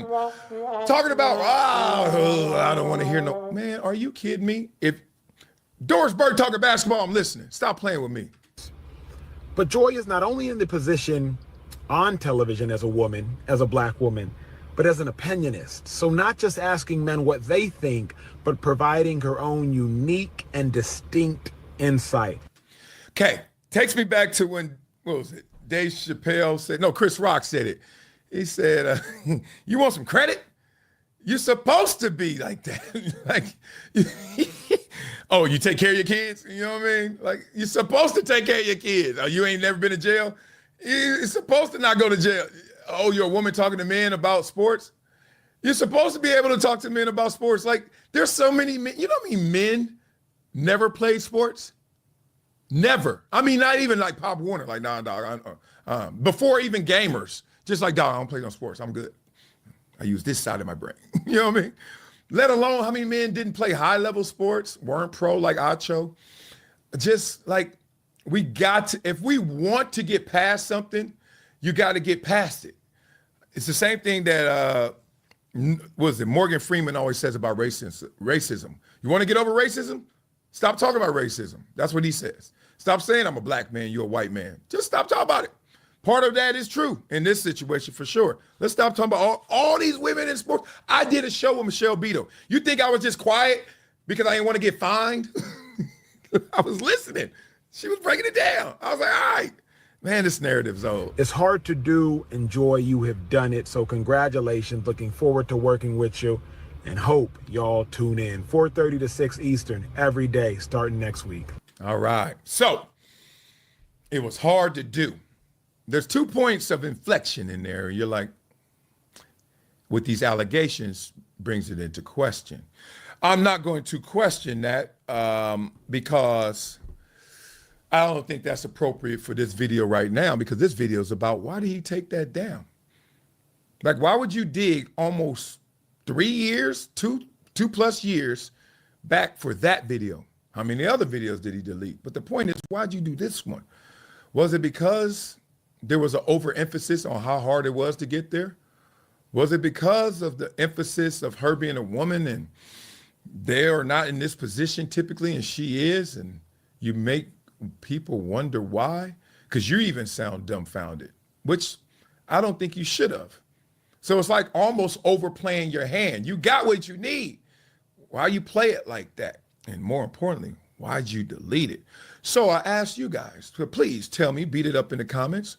Why did he delete it? If I had to say it one more time, for those that's in the back of the room, texting, not paying attention, a little slower. It's either A, PR team said, ooh, that's a little too much syrup on them pancakes. You putting a lot on this woman just doing her job. Or two, you putting a lot on your friend who they're alleging that you had a relationship with, and now that ain't gonna look good. Or three, shoot, it's just as simple as, was it Occam's razor. The simple answer, you know what that is? Hit dogs do holler. They do holler. I ain't never hit a dog though, but I heard about it. Okay, make sure you guys help me educate, empower, expose, and give experiences for excellence to the itty bitties out there. Go over to projecttransition.org. Okay, let's pause there. Let's pause that there. Let's pause in the video here. What Marcelus is insinuating is the fact that, what's going on, Pinball? I saw you came in late. What Marcelus is insinuating, that Acho put it in on extra heavy here. With all the allegations, so allegedly, right? Why did he take down a video that was literally 3, almost 4 years old, basically, right? He put it on extra thick. Talking about how hard she had to work to get where she's at. You are allegedly have been sleeping with her. And then you add all these things in here that, whoa, you smashing. She didn't work that hard because she got down with you and Charlie Dixon. And then here you are coming with your cape on with dun-da-da-dun, I am tether simp. Whoosh. I'm going to go out here and protect these women with my tether ways. I am tether simp. You know, so he out here putting extra thick here, right? So it's like, yo, I look bad out here, right? Everybody know I smash now. I'm over here advocating for black women, and even with this black woman who slept her way with everybody, including me, and I don't know if I can get out of this here. Let me go ahead and delete this video. Let me just take this out of rotation here. And that's the problem that people don't understand. When you become a big public figure here, you can't delete anything. There's somebody out there who is a goddamn stan who watches everything you do and downloads and records everything you have, every single tweet, every single video, every single comment that you have, anything that you're doing on social media, what is on Twitter, what is on YouTube, what is on Instagram, what is on, if you're on Blue Sky with that janky ass new app was going on here, right? Whatever the application is, there is a stan out there or a company who hires stans to make sure they download everything that you do. Especially, I know he's a tether, but you can say technically he's a black man, right? They're gonna download everything we say. So then when something gets removed from the algorithm, when something gets taken out of rotation, then the powers that be who've been following your black ass for so long is saying, why did he delete this here? And then that's when the people come out and then they come with the pitchforks and going down here, guys. He deleted that because he looks bad. He went too heavy when in the beginning there. She's a black woman. She had to fight to get here. Charlie Dixon made sure that she fought and touching her toes, allegedly. You literally made her touch her toes, allegedly. Hey, man, at the end of the day, it's like, you shouldn't have said nothing. You should have kept your mouth shut. If anything, you should just went in your car, put on your little camera phone and say, hey guys, we got a new show right now. Check us out from 5:30 to 7, whatever the time is. Yo, we got Joy. We got myself such and such here. Check it out, guys. We're working hard. We got a new show. Stay tuned, right? That should have been the only thing on the video here. But he went extra simp. He went extra caping. She's a black woman. She's not just offering sports expertise here. She's offering opinions to the men out there. She's offering big things here in this, it's misogynistic. All these things happen. Men hate women. So y'all need to check it out because she's working hard. She's working hard for the money.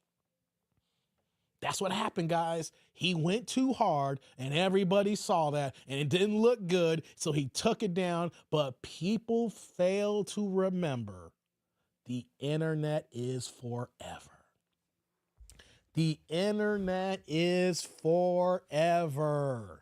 Okay, so if you become a public profile, even me, let's say that I blow up and get to 100,000 subscribers, right? And even on YouTube, 100,000 subscribers is a small channel, guys. Don't get it twisted. Like, I know that since in my little hiatus, we crossed over 21,000 subscribers, right? We're slowly but surely trying to build this channel, trying to build these views up, trying to get this content out, So we over here trying to grow my own channel, right? Let me get to 100,000 subscribers. That is still small in YouTube terms, even though you may think that's a big thing there, right? But it's still overall a small thing. But let me start deleting videos. Let me start deleting tweets. Let me start deleting stuff off my community tab. People will be following me and they'll be like, yo, Dave, yo, TDND, yo, that dude, why you deleting stuff now? What are you talking about? I mean, you used to have this up here. Now it's deleted. Now, why you delete it? And then now you're getting questioned on taking stuff down when people say, I got nothing to hide. I leave it up. But why are you deleting it? You see, because he knows that it don't look good.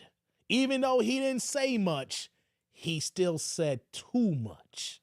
Okay? And now that we know that you smashed, allegedly, you sounds like you made that video using that car, like Marcelus, why you smelling your finger for? It sounds like you just got done doing some dizzle and you got stinky panky.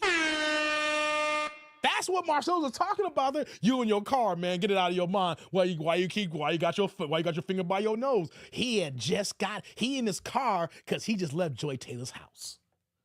He just left the house. Maybe he wasn't at Joy Taylor's house. Maybe they met at the hotel.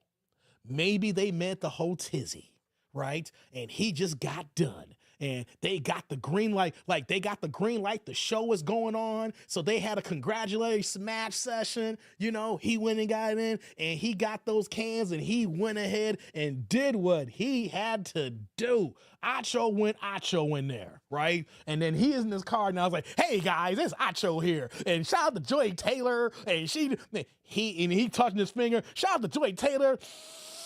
Oh, she does such a good, she's a black woman who gives you opinions and she worked so hard to get here and, he had stinky panky. That's what he had. He had stinky pinky, y'all. He went over here and made love to that chick, bust them draws, smelling his stinky panky and promoting the new show. That's why that video got deleted. Allegedly. Because he knew what he did up to that point there. So you know what happens when you get to there? He's like, this ain't looking good, but the internet's forever. They saw him delete it because this all happened on Sunday, and then Marcelus is dropping this on Tuesday. Man, people know when you delete something, and when you delete something, it's all over here. She was giving up that high post. Yes, she was. Leroy said, take a look at Miles' NFL stats. That's who Joy smashed. Yeah, hey, I know, man. I mean, he did play, technically.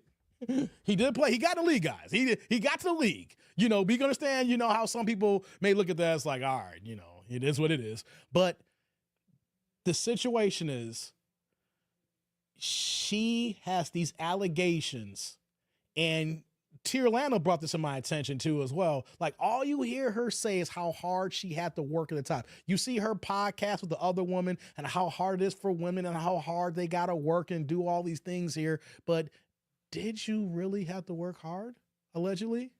Like, these allegations coming out here, that you got to change your talking points. You can't talk about how hard it is for a woman when you literally, they said since, like Jason Whitlock said, since 2016, the rumors around the office were, it was an open secret. It wasn't like they were hiding it. Everybody seemed to know something was going on between her and Charlie Dixon, right?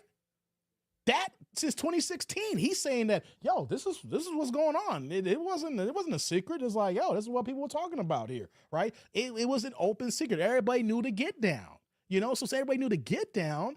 And then here you are talking about how hard it is to get there. And then you got this lawsuit here. Now, here's the question. We're saying all these things here, right? And we got to get to the allegations and the lawsuits. Remember we said Skip is getting, he offered 1.5 million, and then there's sexual harassment.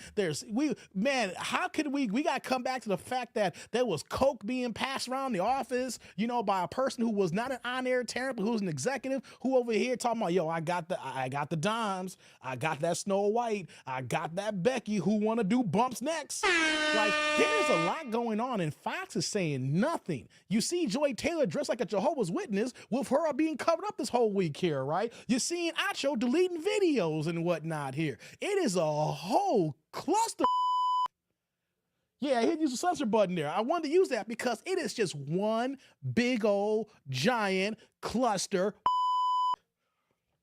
right?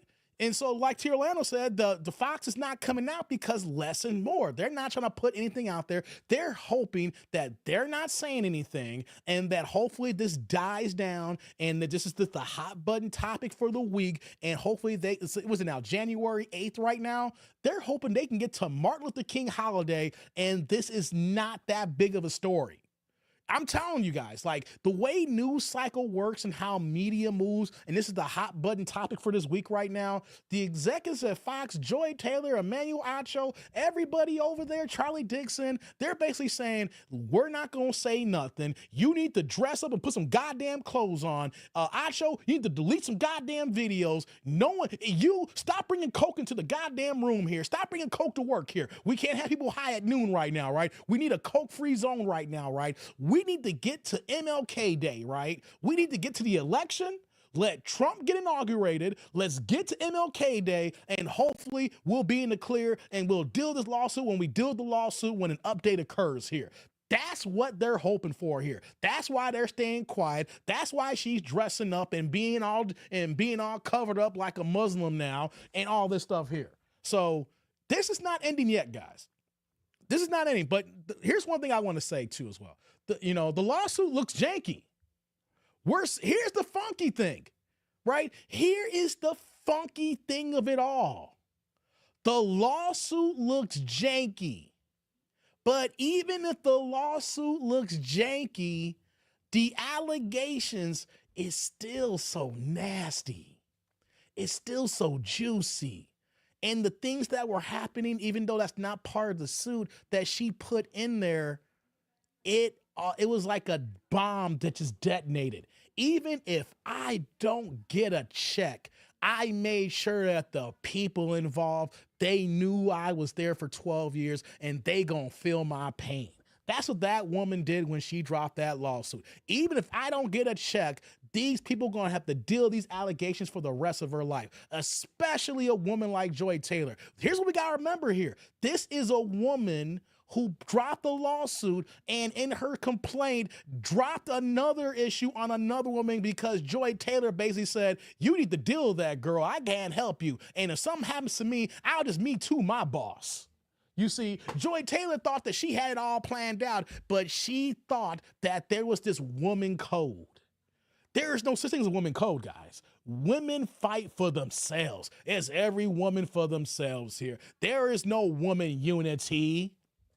Ladies out there who listen to me, y'all know the game here. Y'all know that there is never no unity amongst y'all selves there. Y'all fight over men. Y'all fight over little things here. Guys be like, and when things hit the fan, we'll have a little bit more decorum when it comes to certain things. Either we're going to fisticuffs and someone could die, or we'll figure out some diplomacy here. When it comes to women, and if y'all approach each other and you don't hear what you say, you know what women will do? Everybody burns. Everybody's going down. That's how women move. And so this is the situation here.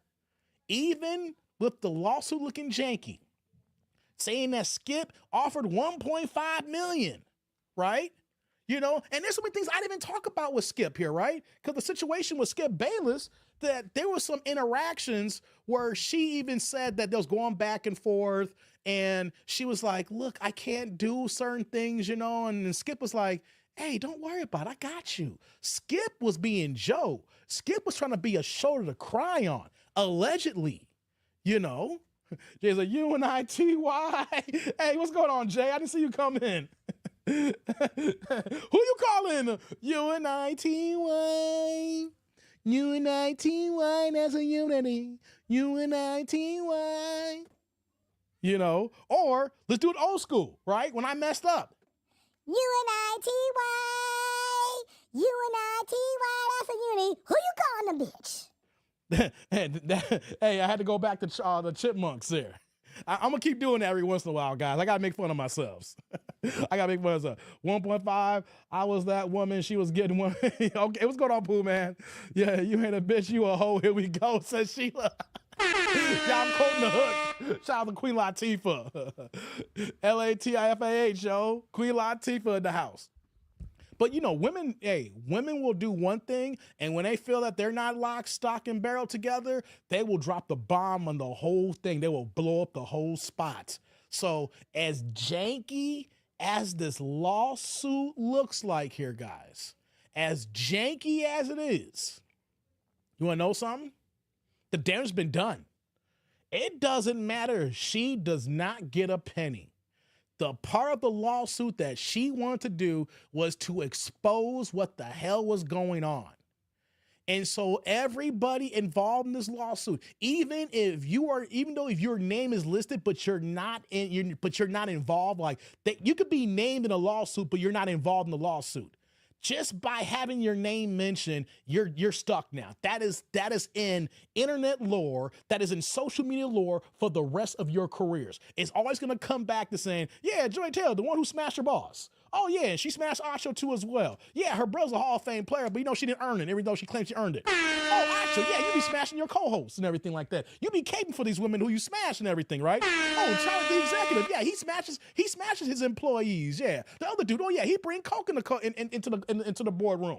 You see, the damage has been done, guys. That's what we're missing here. It doesn't matter if she gets a penny, right? She claims that this was going on for almost the entire 12 years that she was working there. She is saying all these allegations. She's saying all these things she's seen, not just only by her going through the rigmarole. She's saying that things of the environment of the workplace. So she literally said, hold on, I gotta do it right. Y'all seen Half Baked, right? Y'all remember Half Baked when dude quit at the fast food spot? He was like, you was cool, and I'm out. That's what happened. Hey, she may not, and here's the thing too. Because of how high profile the situation is, and the fact that Fox has not even made a statement. Shout out to my man T. Orlando saying that him being a lawyer saying that I wouldn't have made no statement either. Say less. Don't say nothing. Just shut the hell up. We're not even making no public statement, right? It could be like a quiet payout. Here's the thing. Here's a check. Here's a check. Shut the up and then go away. I mean, literally, that could happen right now. Even though it's a janky lawsuit, they may offer her a few pennies to say, take this check and get the of our sites. But the damage has been done already. The damage has been done. So since the damage has been done, they got us doing this here. And so going forward here, I'm kind of curious. Now, this is the top of 2025. We're talking January now. I'm waiting for a Cat Williams interview right now, right? What will Joy Taylor's standing be at Fox Sports 1? Where will her career go in the next 2 or 3 years? It's not like Fox Sports 1 has the best ratings in the world. They're getting their ass handed to them by ESPN. As much as ESPN's ratings have been in the tank because of all the janky stuff they're doing, they are still whooping Fox Sports' ass, right? It's just a downtime in their industry, even though ESPN is still winning. So it's not like she's on a #1 hit show. It's not like the show that she's on, she's the reason why it's #1.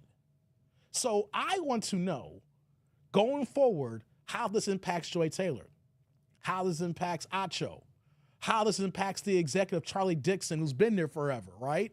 Because Fox is #2. And when you're #2 and you're not winning, you're not beating ESPN, you're losing in the ratings, and then the big ass lawsuit that comes on here, no one's getting fired right now. But when if there's a settlement or B, it gets thrown out, how long are these people will be working for Fox? And then the question asks, if there is a settlement and the ratings are still not that good, and then they get let go, do we see these people ever again?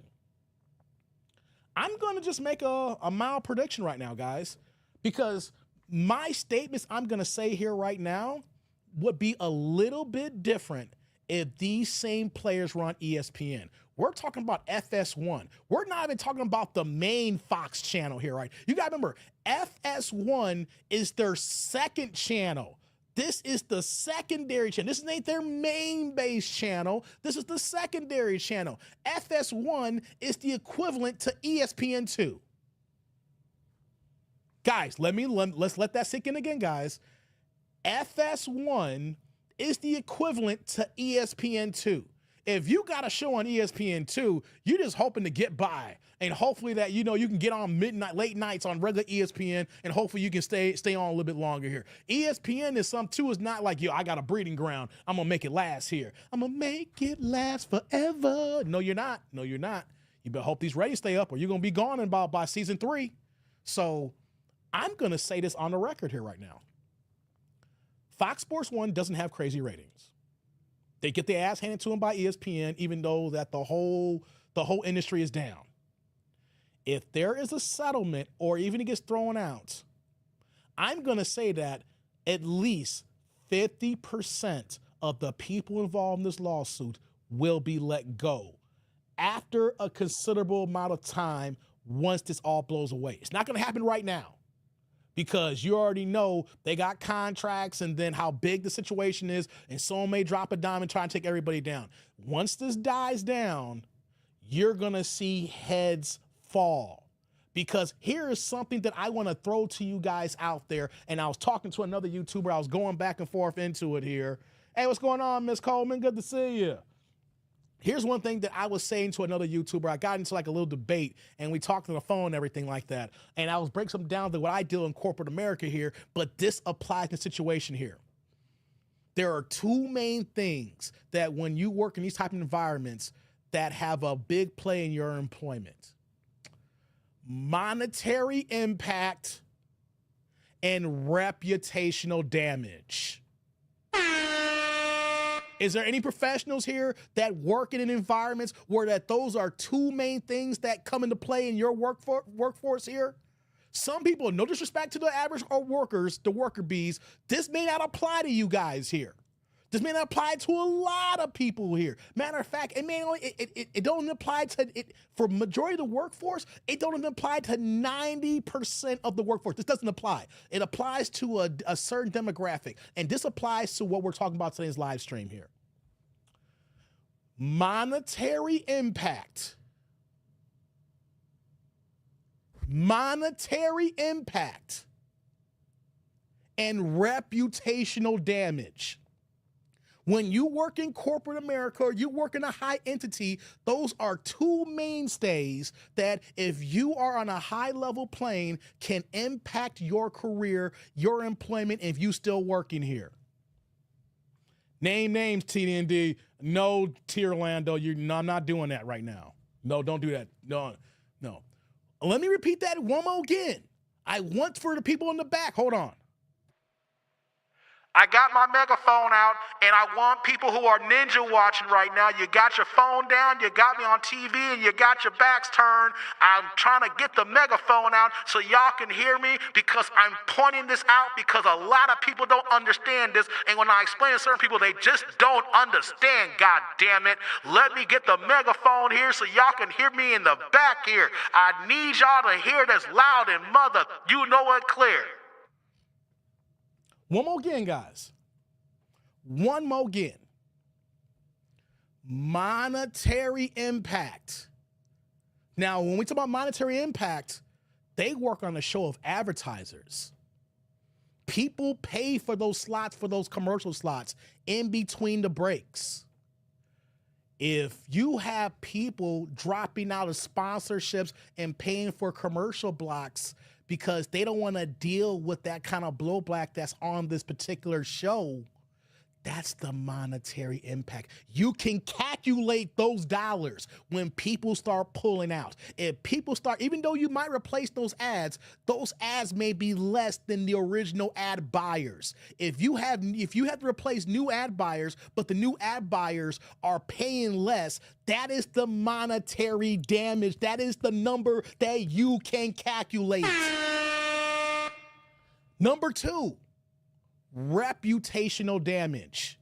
You see, you can't calculate that, but they have people who follow Twitter, who follow Instagram, who follow YouTube, and they see channels like me who are talking on it, and then they see the likes, and then they see the views, they see the impact that people like me are saying, then they watch Instagram and they see what's trending, and or on Twitter X, and they see what's trending, and they see who's dropping what and who got the viral moments. You can't calculate the money precisely, but the negative talking points showcase that people ain't rocking with you. And sometimes that is even worse, because when you can't calculate the money, but then when you see the ratings dip, and then when you see the ad buyer dipping and you're replacing that with lower ad buyers, and then you're seeing all the talk that is not positive, that is actually worse, even though you do not see the money going out the goddamn door. Who pulls out? Hey, T. Orlando, I don't believe in pulling out. That's what happens when you get a vasectomy. No pull out. Anyways, stop it, T. Orlando. But you get the point I'm saying here? I'm trying to educate some of y'all on some game here. You're not going to see punishment now. Give it a year and change. By that time, y'all gonna forget, because by the time we get to February and it's Valentine's Day and everybody's trying to find some Valentine's love so they can get their smash on the 14th, we're gonna forget about this here, right? But best believe the executives ain't forgetting about this. HR ain't forgetting about this. They're watching the ratings and they're not forgetting about this. And when time goes on and they haven't recuperated from this here, because this is not a news cycle here that is possible where people are gonna watch. This is a news cycle saying, yo guys, we up. Hold on, let me repeat that again. This is the part of the news cycle when you're in the public eye where like you're saying, hey y'all, we done up. So nothing's happening right now, even with these allegations. But what I'm saying here is when you're number 2 in the ratings and then you are so far behind number 1, and then you got this kind of bombshell going on with cocaine in the office, and then you got hosts smashing the executives, hosts smashing other hosts, and then you got hosts divorcing their husbands, and it's an open secret and allegations of racism. It doesn't happen right away, but you're gonna see a sweep come in. Not gonna happen today. Not gonna happen tomorrow. But we gonna see something happens. And you know what? When it do happen, we're gonna be here to talk about it. The only thing that will save everybody and their jobs will be a viral moment where that it will bring the ratings up and they're competing with ESPN. because that's the one thing about this type of work that changes all. When you're winning and people are watching and the ratings are high, they will deal with it to a certain degree. If you're just teetering, trying to compete with number one and you're number two, and then you're not putting your best foot forward, hey, it's easy to cut bait when you're losing. Look at all the NFL teams firing their head coaches the last game of the season this past weekend, right? The Raiders fired their coach. The Bears, we already fired our coach after our Thanksgiving. Who else? New England fired Gerard Mayo. He was the head coach of New England Patriots. Who else got fired? There's a whole bunch of other coaches got fired, man. So, when you look at the carousel, when you're losing, you have no problem cutting bait because the results are not there. When you got a lawsuit, you just got to stand firm until the lawsuit is over, and then you cut bait with the people who are losing. Empires don't fall. Hold on, let me get this here. Shout out to Mr. B. Empires don't fall overnight, but mark my words, but this is a snowball effect. Let it roll and watch the impact, and they will do the programs. Yeah, exactly. It's a snow. That's what I'm talking about here. So you do not see, if this was on ESPN, and there you had number one show ratings, this would be all hot topic and everything like that, and they'll be monitoring seeing there's going to be any slippage here. But when you're number two and they're not making a statement, they're just biding their time to say, here's the thing I want to say is one last thing before we move on. Let me say this last thing, we're going to move on. The executives at Fox Sports 1 are already looking at cutting bait already. You think they're not? You think they want this kind of press? Lawsuit of sexual harassment, racism, discrimination, drugs, people sleeping with each other, divorces, when people not getting jobs in their own merit. You do not know what's already being talked about right now, and they're already talking about firings right now. They're waiting to see if somehow this could work in their favor. Could it be a ratings bump, or this continues to slide in their ratings and they're going to say, hey, I don't care how good her cans are. Joy is now 37 years old. You know what that means, guys? She's what? She knocking on 40. We'll go ahead and find another young chick. We already will find another young chick. All right, we'll find another one. She's already been a headache as it is. We brought her in. She's smashing everybody. The ratings hasn't gone up. And now we got this goddamn lawsuit. And she almost, and here's the link too we got to add to it, Joy Taylor. Allegedly, if this is true, we got information now as the executives that she would have Me Too'd us here. So if this girl didn't bring a lawsuit, Joy would have brought a lawsuit one day. You can't tell me that Joy is not on the chopping block. They just can't do it right now because they're biding their time. If anything, they're probably looking at our contract and saying, with this lawsuit here, let's let this contract ride out and we're not going to renew it. Or the lawsuit, maybe her contract is so long, it's like, let's ride this out here, and then if the ratings don't pick up, we'll move her to another assignment, and then once we move her to another assignment, that assignment's going to be low-level visibility, and then when the contract's up, we'll let her go. The same way they did Jason Whitlock. I'm bringing this full circle here.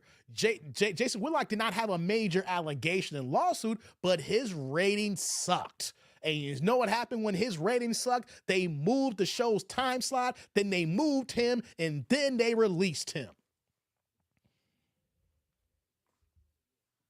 Said Mayo was an idiot. You know what I'm trying to say, though, Dusty Eggs. Said they should start having the dress code policy so they just implement that policy. But Joy worked so hard. She worked so hard on her toes, T. Orlando. She works hard on touching those toes. She worked so hard on making that booty voluptuous. She worked so hard on make it clap. She make it clap. She makes it clap. Hey, man, why'd I do that? Bad Dave. Bad Dave. Why'd I do that? Bad Dave. Bad Dave. Says they will let the contract expire and not renew. That's what I'm talking about, T. Orlando. Depending how long their contracts are. I'm just saying what we're talking about right now is the beginning of the end.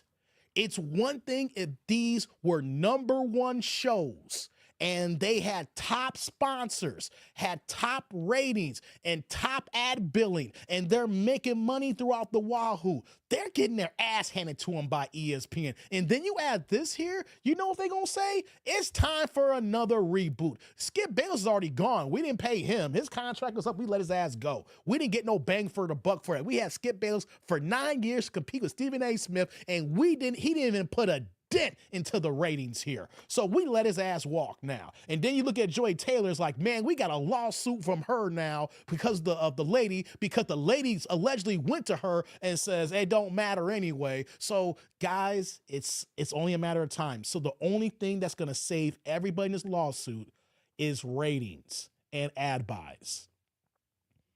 Let me repeat that again, guys. The only thing that will save these people involved here is ratings and ad buys. If any one of these people are involved in shows that is doing decent ratings and ad buys, they will get their contract renewed. If they are still in the gutter, number 2 far behind, and they're still not making no headway with ESPN, their contracts will not be renewed, and just let them go to the wind here. And where are you going to go after that? You think ESPN is going to take this mess here? Think about it. You are already on the number 2 channel, a far distant number 2, right? And then you got these allegations. ESPN already got a gang of women they've been hiring. We'll deal with the women we're dealing with right now. We already got problems with ratings dropping anyway. We'll deal with the women we're dealing with here. We're not going to pick up Fox Sports' heap here. And the same thing for the men involved. We don't need no cocaine. We already got cocaine in our rooms here. We don't need your cocaine, okay? We don't need you, Acho. We don't need another tether here, okay? We got enough stuff here, right? They're not going to be able to go to ESPN if they get let go. It's 2025 right now. If they don't get their ad buys and ratings up here, by the time we get to the midterms in 2026, they'll be on YouTube with me, competing with me.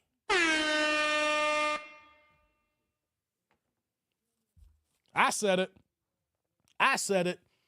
If they don't change course now, everybody involved in this lawsuit will be on YouTube competing with me.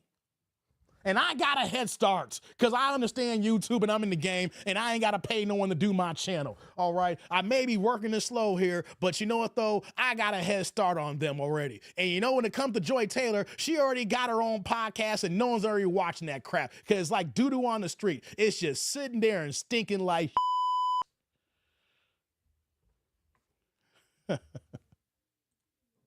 Hold on here. Let me get to the super here. We're going to move on here. Shout out to my man, Upper Man. He dropped the $4.99, $5 holla, pushing the green plate in the chat. What you got for me, Upper Man? Next time we see Joy, she's going to be doing code runs for ESPN 8, the Ocho. I like the Ocho, Upper Man. Can't get enough of that. Hey, Upper Man. Hey, salute. Thank you for the holla. I appreciate you, man. Thank you. Right back at you with the super. Hey, y'all. Do y'all remember the movie Dodgeball? When the movie Dodgeball came out, I could not get enough of saying, yo, I watched ESPN 8 the Ocho. Because by that time, remember, ESPN has cut back in their channels. They had ESPN News, ESPN 2, ESPN 3, ESPN Classics, you know, and so they just had all these channels, right? So the joke on Dodgeball was they had ESPN 8, the Ocho. So they had the obscure sports on there. You play dodgeball. They had that dodgeball tournaments on there. Right, T. Orlando, if you can dodge a wrench, you can dodge a ball. I actually saw that in the show. But you know what, though, hey, Upper Man? We're going to see them on the 8, the Ocho. I can't, with Lance Armstrong. I can't get enough of that stuff, man. We're gonna see them on the 8, the Ocho. They're not going to be on YouTube, all right? They ain't going to be able to cut it on YouTube. They're going to be on the Ocho, not Tad Johnson. Thank you, Upper Man. Appreciate you. Shout out to Mr. B in the building, dropping the $1.99, $2 holla, pushing the blue plates in the chat here. What you got me, man? Head and shoulders, knee and toes, and wait. Head and shoulders, knee and toes, joyful. Stop it, man. Y'all killing me, man. Y'all killing me. Hey, first thing first, Mr. B. Hey, brother, salute. Thank you for the holla. I appreciate you, man. Thank you. Right back at you with that blue plate, man. Let me go ahead and announce that in the chat here, man. Y'all killing me here. Hey, let's do this here. Let's do that. Do I have any more here that I'm going to acknowledge? Thank you, Mr. B. Okay, I got them there. All right. You know, hey, guys, this is real talk, man. This is real talk. Like, you get this, these kind of allegations that people get fired over. You don't get fired today. You don't get fired tomorrow, but your ass will get fired. And when we say fired, they're not going to say you're fired. Like, when you got jobs like this, it's like I said, your contract will not be renewed.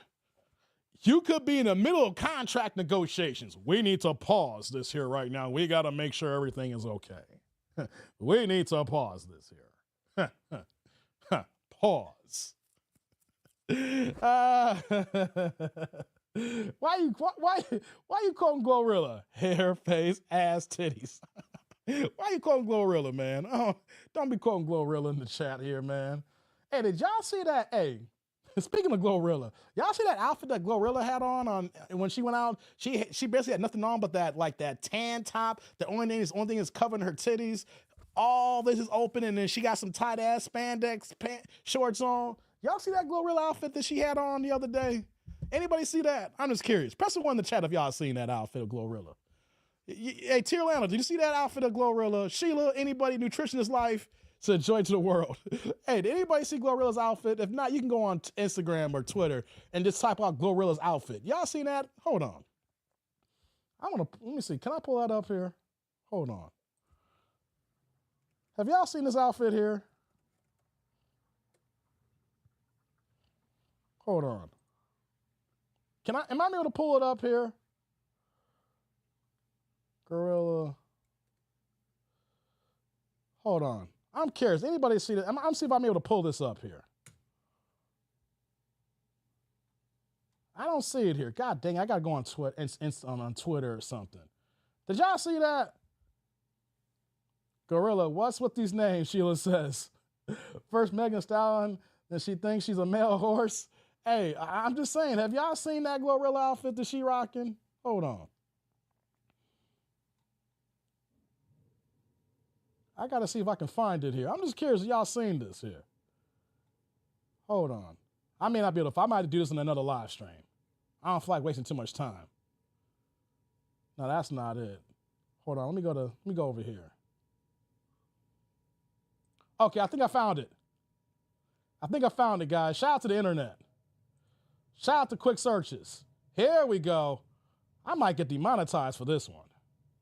Hold on, let me do this here. Hold on. Hold on. There we go. Okay, we're going to go here. I think I found it, guys. Hold on. Y'all see this outfit here?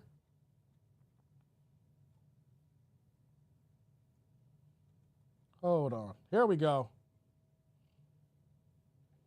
Dang it, can I close this here?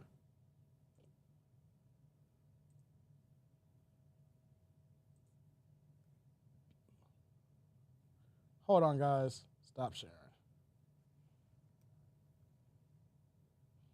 Here we go. I got to show this here. Let's present, share screen. I want to know, Glow got that tight ass stomach, says T. Orlando. I'm kind of curious. Is anybody smashing Glorilla here with this outfit? Bitch, I'm from Memphis. What you know about me? Oh, man, I got T. Orlando going here right now.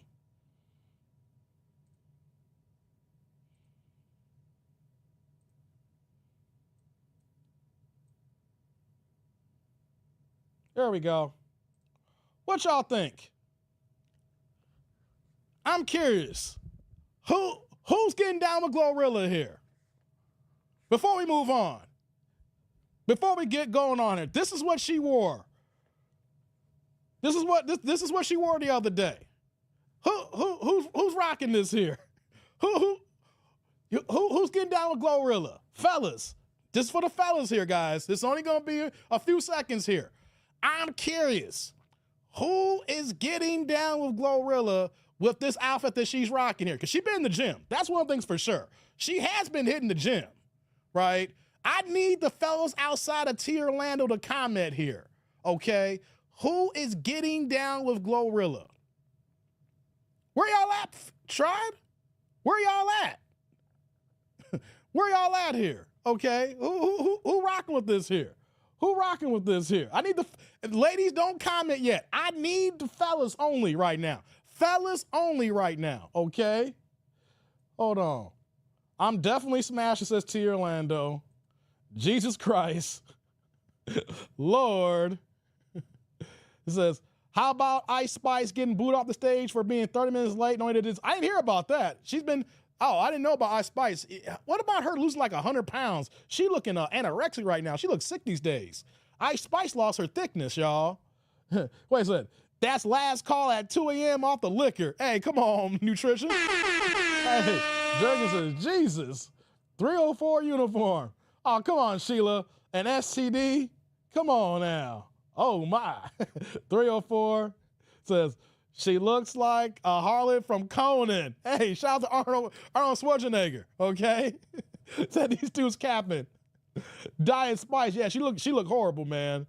Yeah, she basically is naked, you know? I mean, the tan outfit basically blends with her skin, guys. I need to know, who's smashing Glorilla? If she come with that Memphis accent, like, look here, shorty, we can go ahead and do this right now in my penthouse suite. What you gonna do about it? Who getting down with Glorilla? Who gonna bend her over and make her touch her toes? She ain't tall either, guys. She's like about 5'1", so it's easy for her to touch her toes. Who is making Glorilla touch her toes?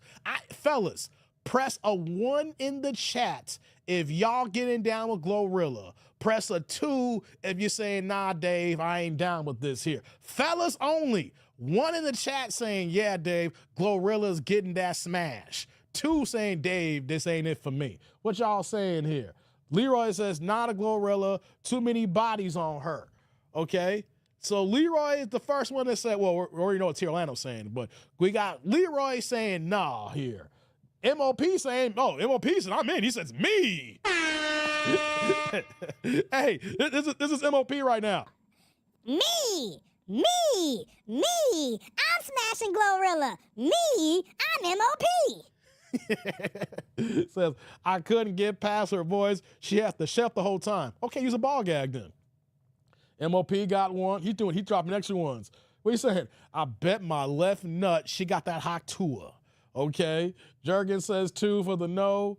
Says, who's down with the green PP? Why I gotta be green, Sheila? Ew. Why I gotta be that? I'm just trying to find out who rocking with Glorilla, man. Who rocking with Glorilla? Is there another, hold on here. Is there another view of that? Let me see if I can find another view of this outfit. Hold on, guys, hold on. Can I find another, no, I can't find another view of this. Hold on, let's do this here. Hold on. Is there another way? Is there another one here? No, that's old here. God dizzle. I gotta see if I can find another view. If not, we're gonna move on.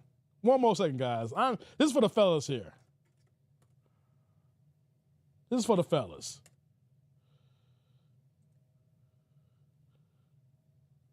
That's not coming up here. That's I swear it's all over Twitter. But when I look for an outfit, I can't find it. I mean, look for an article, I can't find it here. This is crazy. Hold on, let me try one more again.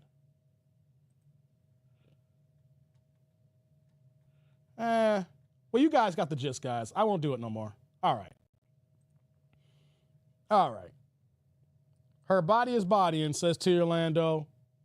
Does she have an OnlyFans? Nah, MOP, she making millions, dog. She making millions on tour. She ain't doing OnlyFans. Hey, MOP, you got to understand, women do OnlyFans when the money dries up. When they look what their main source of income is not working, that's when the OnlyFans hop on board here, right? When they making money, there's not gonna be an OnlyFans, right? Come on. She's like, you guys, hey, it's an honest question, Ms. Coleman. It's an honest question, you know? It's an honest question. We used to call him Schwarzenegger. Yeah, we did. Real talk. She looks better than she did before, but considering her typical presentation and industry persona, I gotta give it a nay. No, my brother. Here's the thing, Upper Man. I will agree with you on it. Here's the thing, guys, right? Let's keep it a buck here, right? When she first came on the scene to what she looks now, she's not my cup of tea, but she's upgraded. She got her teeth fixed.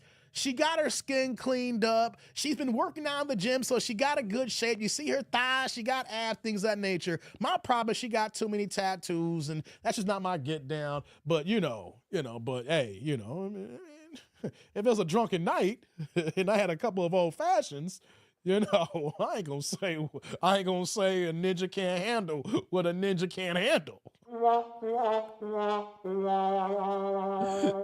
He said, Lord, show another glow pic. Hey, man, come on, Tierlad. You wilding out here. You wilding out here, man. Hold on. Let me see. Let me do this here.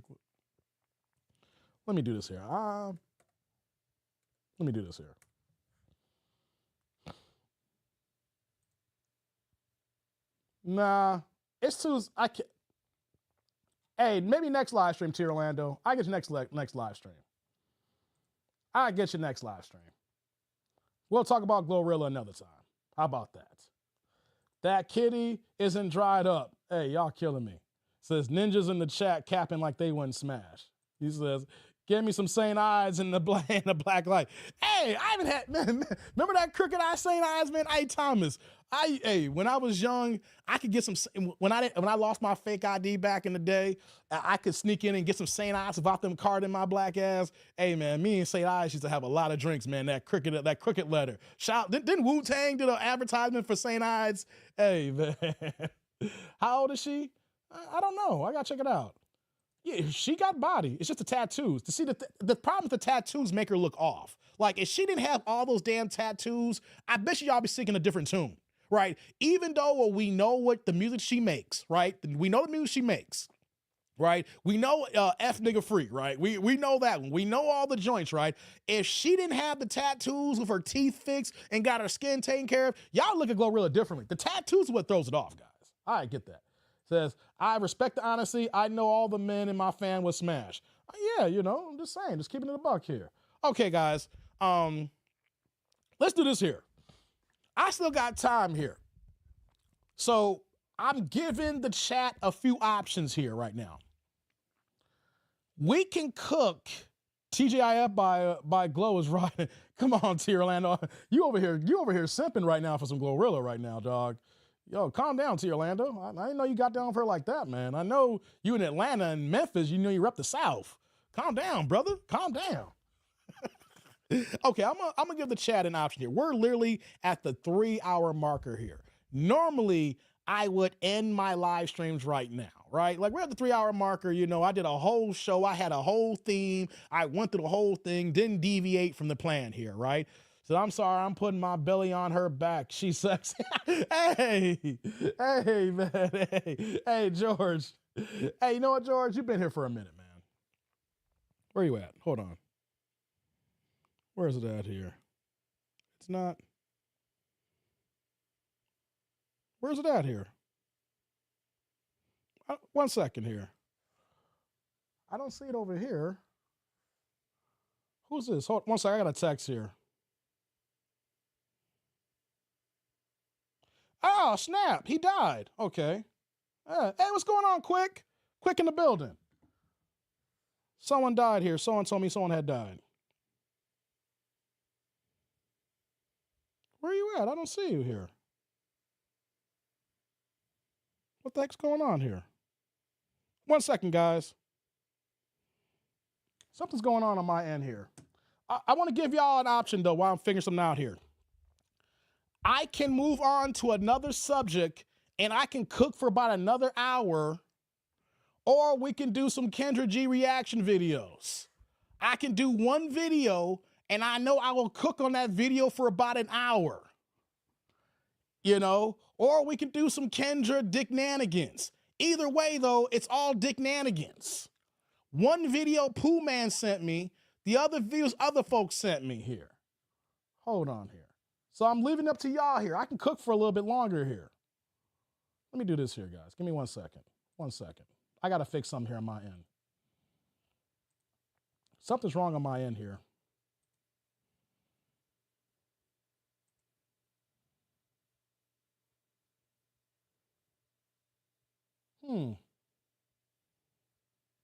Hey, George, are you on YouTube?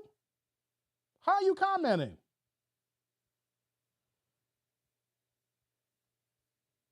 I'm trying to keep tabs on people who's in my chat here.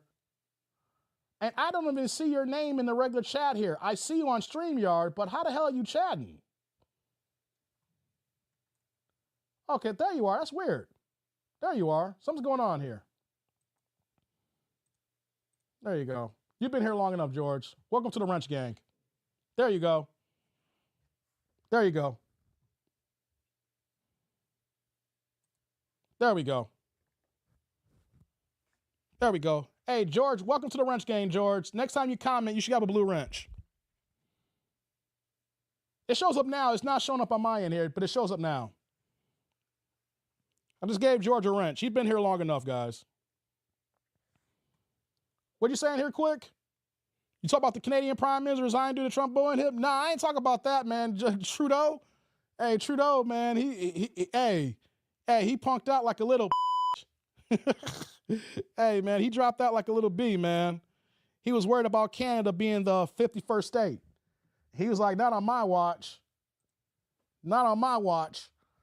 Here we gonna do, guys, right? No, let me see here. Do I got time for this here?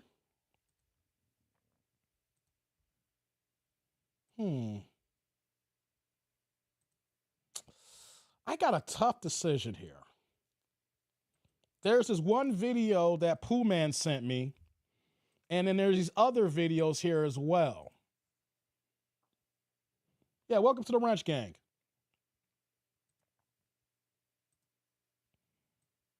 You know what, guys? We're going to cook tonight. Let me change my earpiece out. Let me change my earbud. We're going to cook for another hour.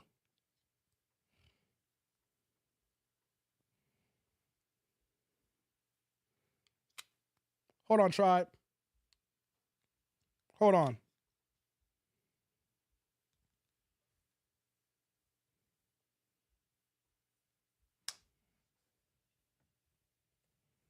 There we go. Let me test something out here, guys. Give me 1 second. We're gonna cook for another hour, guys. I've been gone for too long. Okay, my earbuds work. No, we ain't doing 3 more hours. Hey, we're gonna cook for another hour. I got time. I got time today. I've been gone for 2 weeks. I'll probably rip this to a separate video, though. Let's cook. Check us out. Tough decisions pull out. No, we don't pull out, T. Orlando. We let it we let it slide in, T. Orlando. You know, pull outs for quitters. No, T. Orlando. We don't pull out over here. Pull outs for quitters.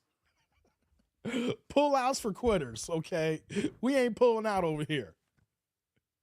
Pull outs for quitters, okay? We just let that marinate in there. Juice box hour? No juice box hour.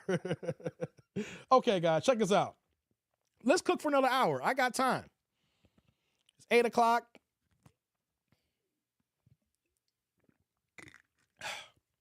Make up for lost time. Damn. I stayed pulling out. 45 years old, no kids. Hey, T. Orlando, you don't got to worry about pulling out if you get a vasectomy. Hey, you get the skeet with no ramifications. You don't got to worry about that, y'all. Just go ahead and get clipped up, yo. Hey, T. Orlando. Hey, fellas. Hey, don't worry about pulling out, okay? You get your snip going, you know. You don't got to worry. Oh, no. Let me go to the store and $50 for a plan B. Hey, you don't got to worry about that, man. You don't got to do plan Bs when you get a snip. Like, oh, I slipped. Oh, this ain't 18 years old no more. You good, girl. Here's a towel. Clean yourself up. You better drop a drip to extend this lineage. Shout out to the FBA's quick. Need that lineage. Need that lineage. You saying here, Upper Man, hopefully Canada can reverse much of the bad legislation that Trudeau, blackface prime minister, has been destroying their country. Hey, just get a wet towel, man. See, hey, T. Orlando, I don't got to worry about that problem. No, hey, here's a wet towel, girl. Hey, just wipe yourself down. Don't worry, it'll fall. It'll squeeze right out. It's like orange juice. Just squeeze it out. It's like pulp. Just squeeze it out. Hey, I messed up. Hey, bad day. Bad day. Bad day. Yeah, that's right, Pinball. Shout out to the Snip Snip gang. Shout out to the Snip Snip gang. Make sure you hit the right hole. Oh, we know that about that, Thomas. We know, hey, we ain't amateurs here. All right, we ain't amateurs. We know that. Oh, hold on. Hold on. Hey, that don't feel right. Hey, TMI. Hey, you know about that, Miss Coleman. Wrong hoe, fool. Oh, my bad. Hey, come on. Okay, let's cook here, guys. I'm going to cook for another hour. I'm going to cook for at least 4 hours tonight. So I got this video from Pooh Man. Here. And we're going to react to another content creator.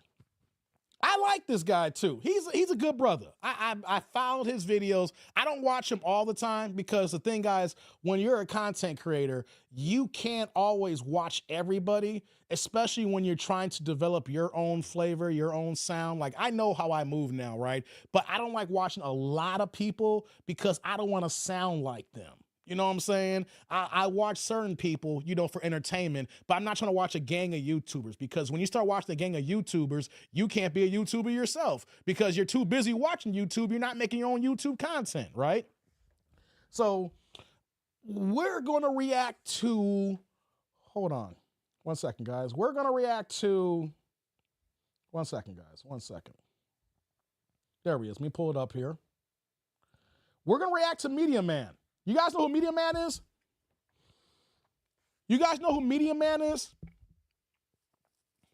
Curious, does anybody know who Media Man is? Shout out to Media Man. We're going to react to Media Man. Can it be reversed? Hell yeah, I can get it reversed, Miss Coleman. If you're asking about that, hell yeah, I got the Michael Jordan treatment. I got the Michael Jordan procedure. Did you know that Michael Jordan, after he was, before I get into Media Man's reaction, oh, you know about him? Thank you. Quick, cool. We're going to react to Media Man in a second here.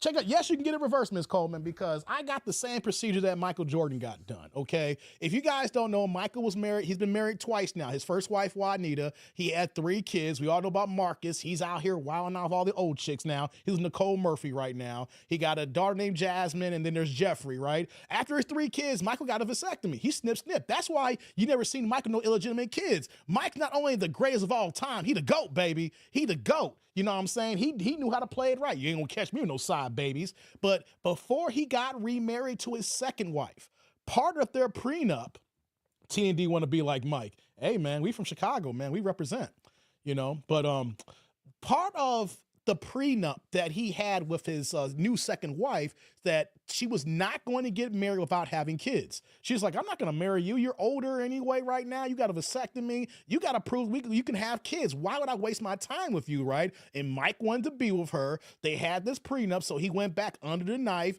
reversed his vasectomy, right? And then after he reversed it, you got to get it running again. You got to go ahead and get the pump action going, right? You got to keep doing your thing. You got to get that pipe moving, right? So then once he got that pipe moving, then he knocked her up, and actually knocked her up with twins. Once she got pregnant, that's when they got married, guys.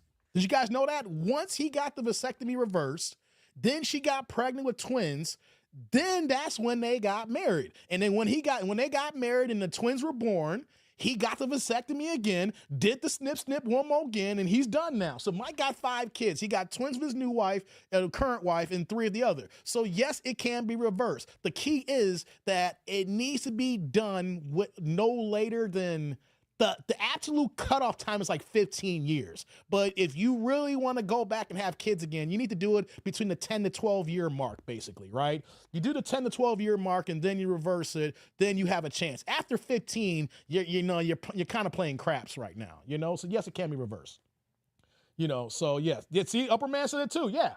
10 years. Yeah. I said within 10 years, I heard 12 to 15, but know what though? Listen to Upward Man. He is the medical professional here. He's in the hospitals for a living. So I know I said 12 to 15. I mentioned 10. I'm taking his word. We're going 10 here, right? Yes, it can. Yeah, I got the Michael Jordan procedure. Yeah. She probably got Prager off one of Mike's sons. Hey, come on, quick. So yes. So let's get into it, guys. I got a little bit of time now. What's going on, Ty Pro? Good to see you. Well, I didn't know about that Michael Jordan. Hey, Ms. Coleman, that's the reason why I got my vasectomy, because I learned about Michael Jordan. I was like, and I went to see my doctor who did my procedure. I said, can you do Michael Jordan's procedure? I came with notes. And then they was like, yes, that's what we do here. I was like, cha-ching. All right, there might be a situation I might want to reverse. I don't want to reverse, but just in case, I want to go back in if I need to go back in. All right. So yes, it can be reversed, guys. So yes, but hey, for everybody else out there, you don't got to worry about that. If you do you don't got to worry. You just get a wet towel. You don't got to worry about plan Bs or, oh my God, I'm gonna be a daddy again. Just go ahead and get a snip, and then come back 10 years later, reverse it. There you go. All right, guys, let's get into it here now. Right. I want to react to Media Man. My man Pooh Man sent me this video, and we're reacting to one of our dear friends. Okay, we've been talking about her for a hot minute. Once again, Media Man was going in on Dr. Cheyenne Bryant. Yes. Do your daughter want a sister or a brother? I don't care what she wants. She wants a sibling. She can't, it doesn't matter what she wants. I gotta pay for it, Ms. Coleman. She been asking for siblings recently, and I told her it don't matter. You better enjoy your cousins. Enjoy being a baby. All right. So Media Man, shout out to him. I watched some of his content, but like I said, I can't watch a lot of content from a lot of content creators, because when you're your own YouTuber, you're doing your own content, you can't follow everybody. So I only follow a few people that I watch on YouTube, and then I work on my own stuff. I will admit, I do watch a lot of Tariq Nasheed. Shout out to Tariq Nasheed. And I listen to a lot of Jason Black, and mainly because, me following the FBA and B1, the things that they're speaking and the things that I feel wholly ingrained in. I love listening to their spaces, and so I listen to those two YouTubers. Everybody else, I might just watch some sports things of that nature. But Pooh Man sent me this video of Media Man, right? And he was reacting to Miss Bryant. We talked about Cheyenne Bryant so many times. This is the so-called doctor that we've talked many, many times before, who decided to not go to residency, not get her license, but decide, basically, in my own opinion, allegedly here, she just dropped out of college. She went to school for a good amount of time here and basically dropped out when she got to a certain point. I mean, she got degrees, but when it comes to her doctrine, we got questions on that, because she is not dropping that as well. Oh yeah, Pink Book Lesson 2. I do listen to Pink Book Lesson 2 to Orlando. Yes. And as a matter of fact, I dropped a comment on her page too, and I hit her up. So we gotta get her monetization back, because Pink Book Lesson got demonetized. And so I actually put a comment on her channel today saying we got to work to get her monetized, because she does great work. I was following her when I first got on YouTube here, right? So Media Man was commenting on Dr. Cheyenne Bryant. She is the one giving advice to women, and everybody can give good advice from time to time, but should everybody give an advice? Like, there'll be sometimes she'll talk like, okay, she's an adult and she says something that actually makes sense. But then when you look at her source and where she's coming from here, it's like, you're just like any other content creator who claims to have credentials, but you really don't have credentials. But the one thing that Media Man did here was the fact that he went hard on the fact of the information that she was dropping and refuting what she was doing here. And if she was actually a professional, she wouldn't be saying the things she was saying. Like, the thing that she says it's natural for regular people just talking stuff on YouTube, you know, and spit it and trying to spit some game, right? But if you are to supposedly be a doctor, you're supposed to be someone who has I'm a PhD. You're someone who supposedly, you know, you're supposed to go through residency and getting your license and helping people. I would not think that she would say the things that she is saying here. So what we're going to do here is I've been holding on to this video for about a week or so when Pooh Man sent this to me. And so today's a good day to go ahead and do this. And for everybody that's here and you happen to might believe, I might rip this as a separate video here, right? But I think this is a good talking point because the things that women say and they want to act like they're cooking. But then as men, we hear this like, that's not sounding quite right here. And we need to correct this scheduling program that we got going on here. So shout out to Media Man. Let's go react to this video. I want you guys to hear this, and I want to get your information, your 2 cents of how you feel about the things that she's saying here. So let's go ahead and pull this up. Shout out to Media Man. He comes dressed dapper on his live streams. He got the suit and tie going on. I like the lapel here. I like the fat knot on his tie. He doing his thing. So if anybody knows Media Man, tell him that dude named Dave says what's up, and it ain't no hate and no beef on my side here, right? I support this brother. He knows what he's talking about. He knows what he's doing here. So no hate from TD&D to Media Man here, right? So let's react to him and see what he's talking about with Miss Cheyenne Bryant, the doctor. Goes by without black men getting lied on by black women. And if you guys didn't see the video, I'm gonna play it right now. It's very short, but it's bad. Men do not want to marry. It says 90%, and you could talk about facts, but I'm gonna give you stats, Willie. 90% of black men would never marry. 90% of black men would never marry. 90% of black men would never marry. 30% of black women would never be married and have to marry outside their race if they want to get married in general. Family is what creates wealth, not individualistic. And so unless we start to marry together and have 2-parent households who have 2 incomes with families who can commune together, we don't have a community. 90% of black men will never marry. 90%. She said, it says. What says? What says that, ma'am? What says that 90% of black men will never marry? And this is the type of, I was gonna cuss, too early to cuss. This is the type of stuff that I'm talking about. This woman is on a public platform. People just sitting there with their legs crossed, ears listening to this woman just lie, and nobody is educated enough to say that's not true. Y'all really, why would those black people sit up there and let this woman ramble on and say that 90% of black men will never marry? This is a hurt, scorned, bitter ass woman. If y'all ain't noticed that, she is on a rampage on every platform, giving her unsolicited opinion about certain things that ain't got nothing to do with her. And she is not qualified to give these opinions. What is it? What stats? I got the stats. The statement that 90% of black men will never marry is not accurate. Marriage rates for black adults, according to Pew Research, 36% of black men are married, compared with 29% of black women. The marriage rates for black men.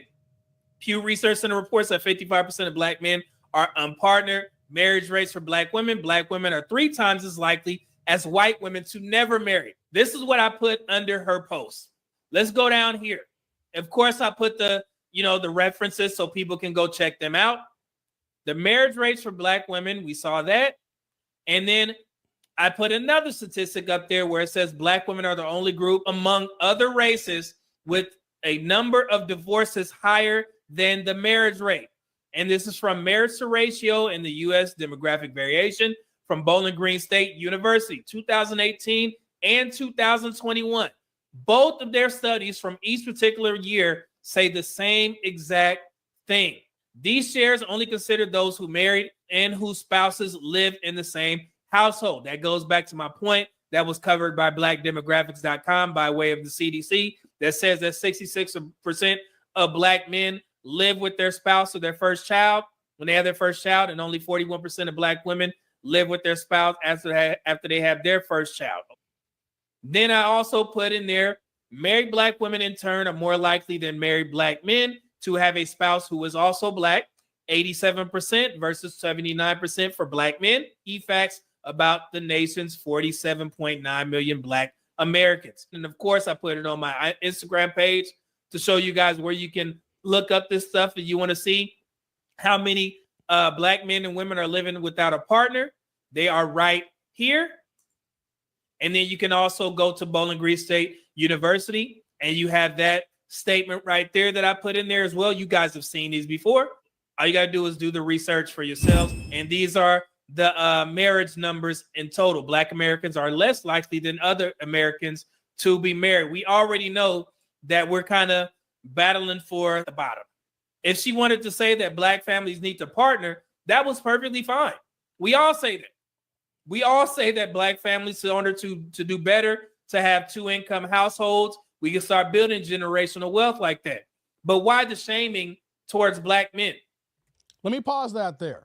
Let me pause that for a second. Shout out to Media Man here, because he is bringing real stats. I actually used to look at these stats on blackdemographics.com, and blackdemographics.com, like he said here, is getting information from the CDC here, is the fact that when we go to blackdemographics.com, statistics for black people by black people, we're ripping the CDC information and just looking at the demographics by foundational black Americans, the 43 plus million Americans that we as FBAs here on this country that we call the United States of America.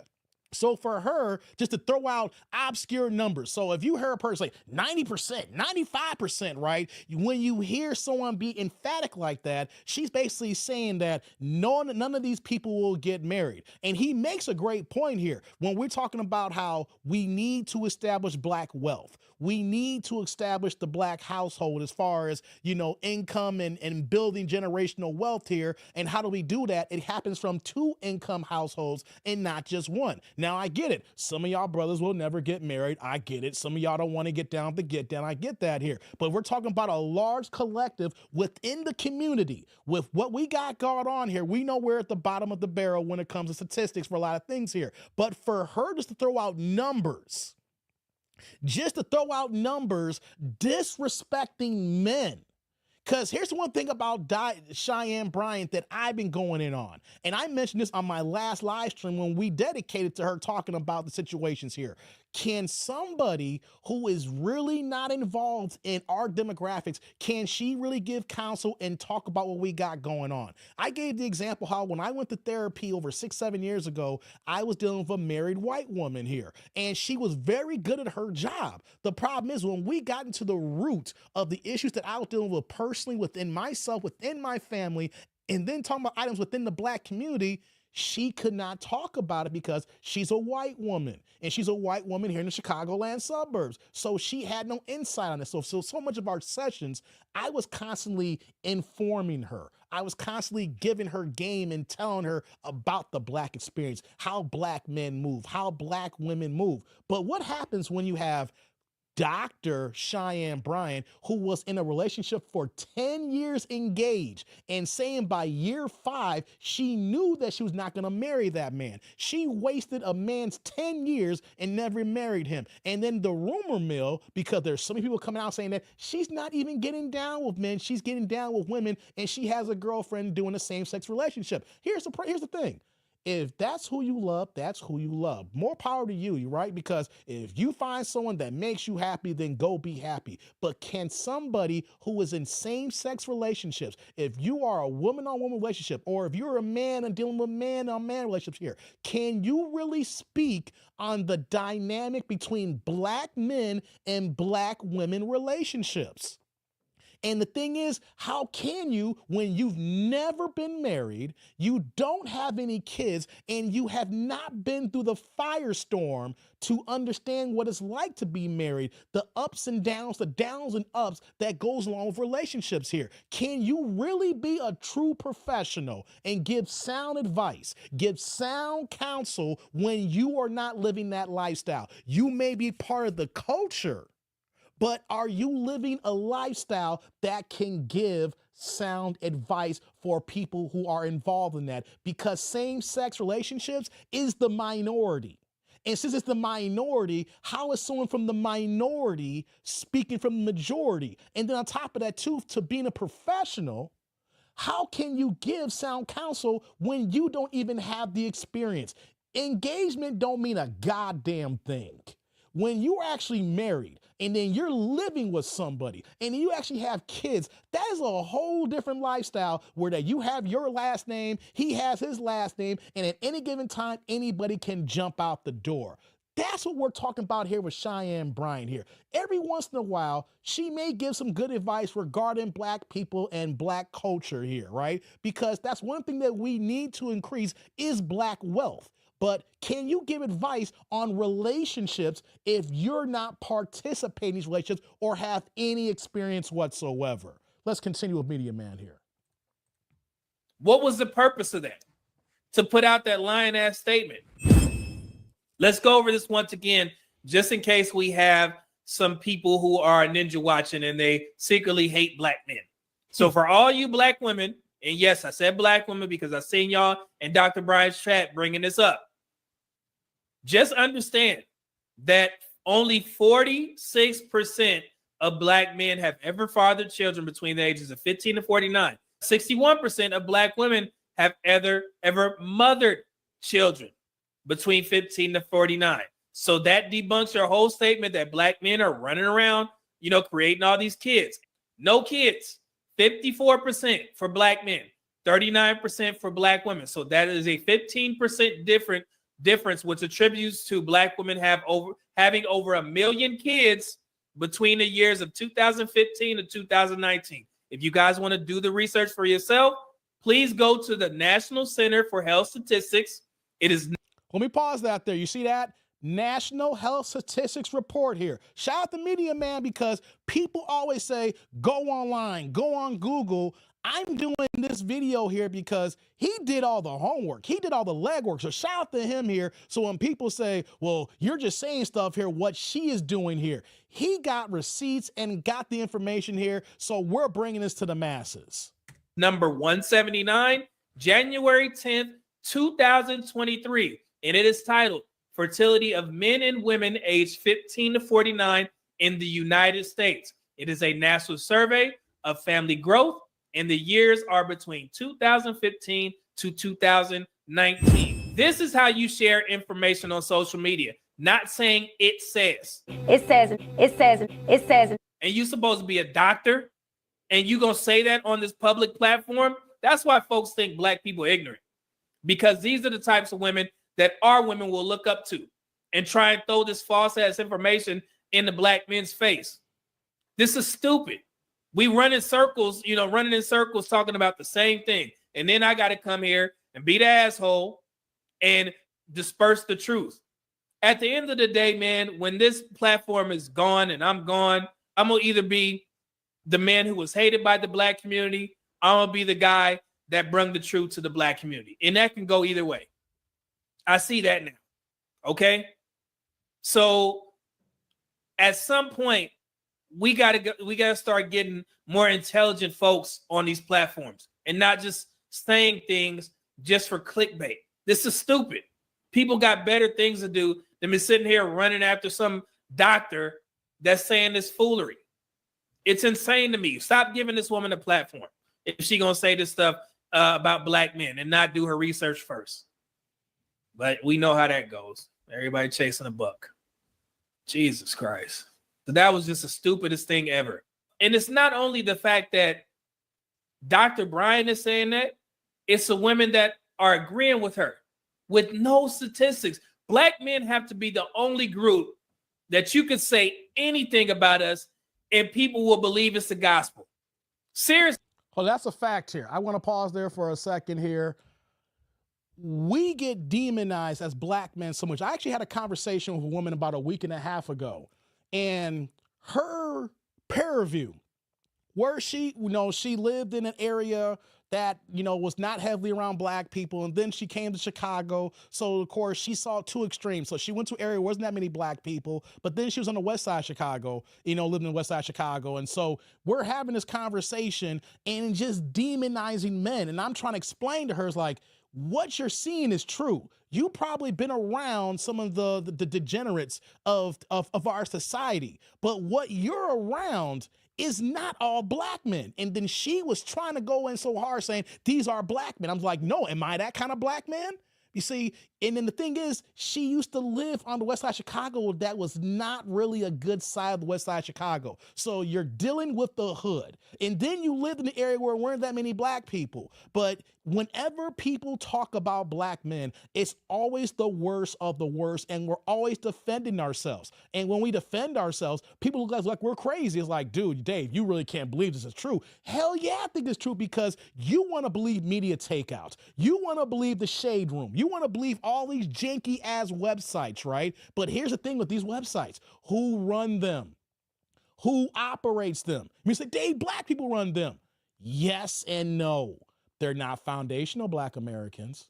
They're not the black Americans we talk about who was born in this country. Like, I was born here. My parents were born here. My grandparents were born here. My great-grandparents grown here. My great-great. We can go back to the 1700s. When we talk about my family, my lineage. When we talk about the black folks who run the shade room, who run media takeout, these are Haitian Americans. These are Jamaican Americans here. Yes, they're black, but they don't have a reason to be on code with us. If you notice on those websites, they show the worst of us.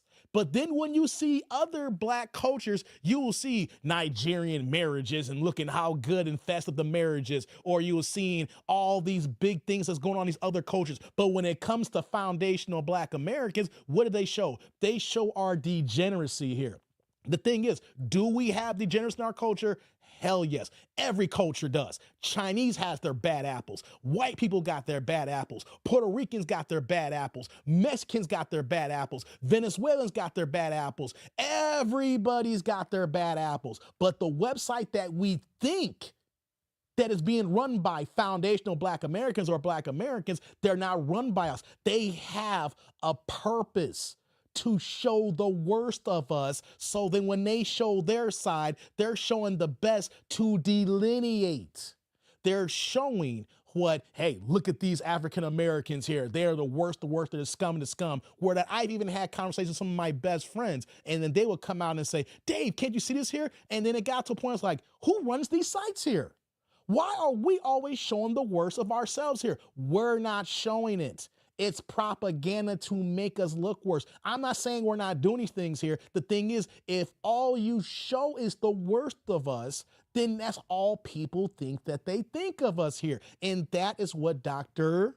quote unquote Cheyenne Bryant does here when you hear her talking points. She likes to look at the Nick Cannons of the world, the Cam Newtons of the world, the celebrity world, who is less than 1% of black men who are doing things in the community here, but then want women to look at these men as examples on what to stay away from the regular everyday black man here. And so let me go back to me, man, to finish this video off here, but we need to show statistics.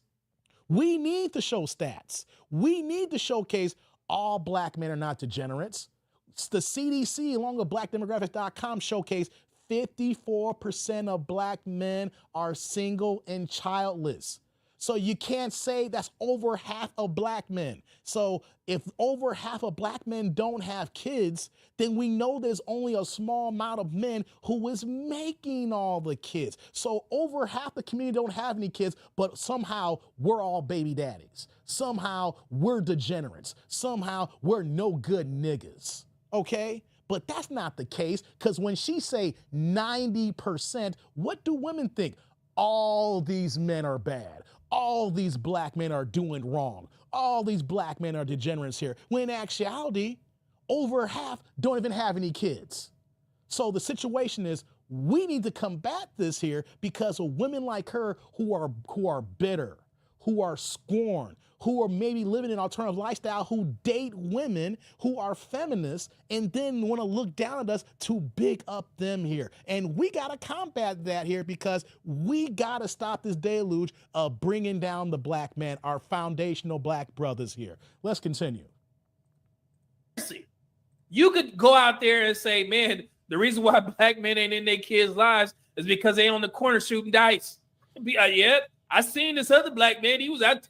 I remember that black woman got on there and said, yeah, I work in a nursing home, and all the black men, they told me They said that they used to be players and now they ain't got nobody to take care of them.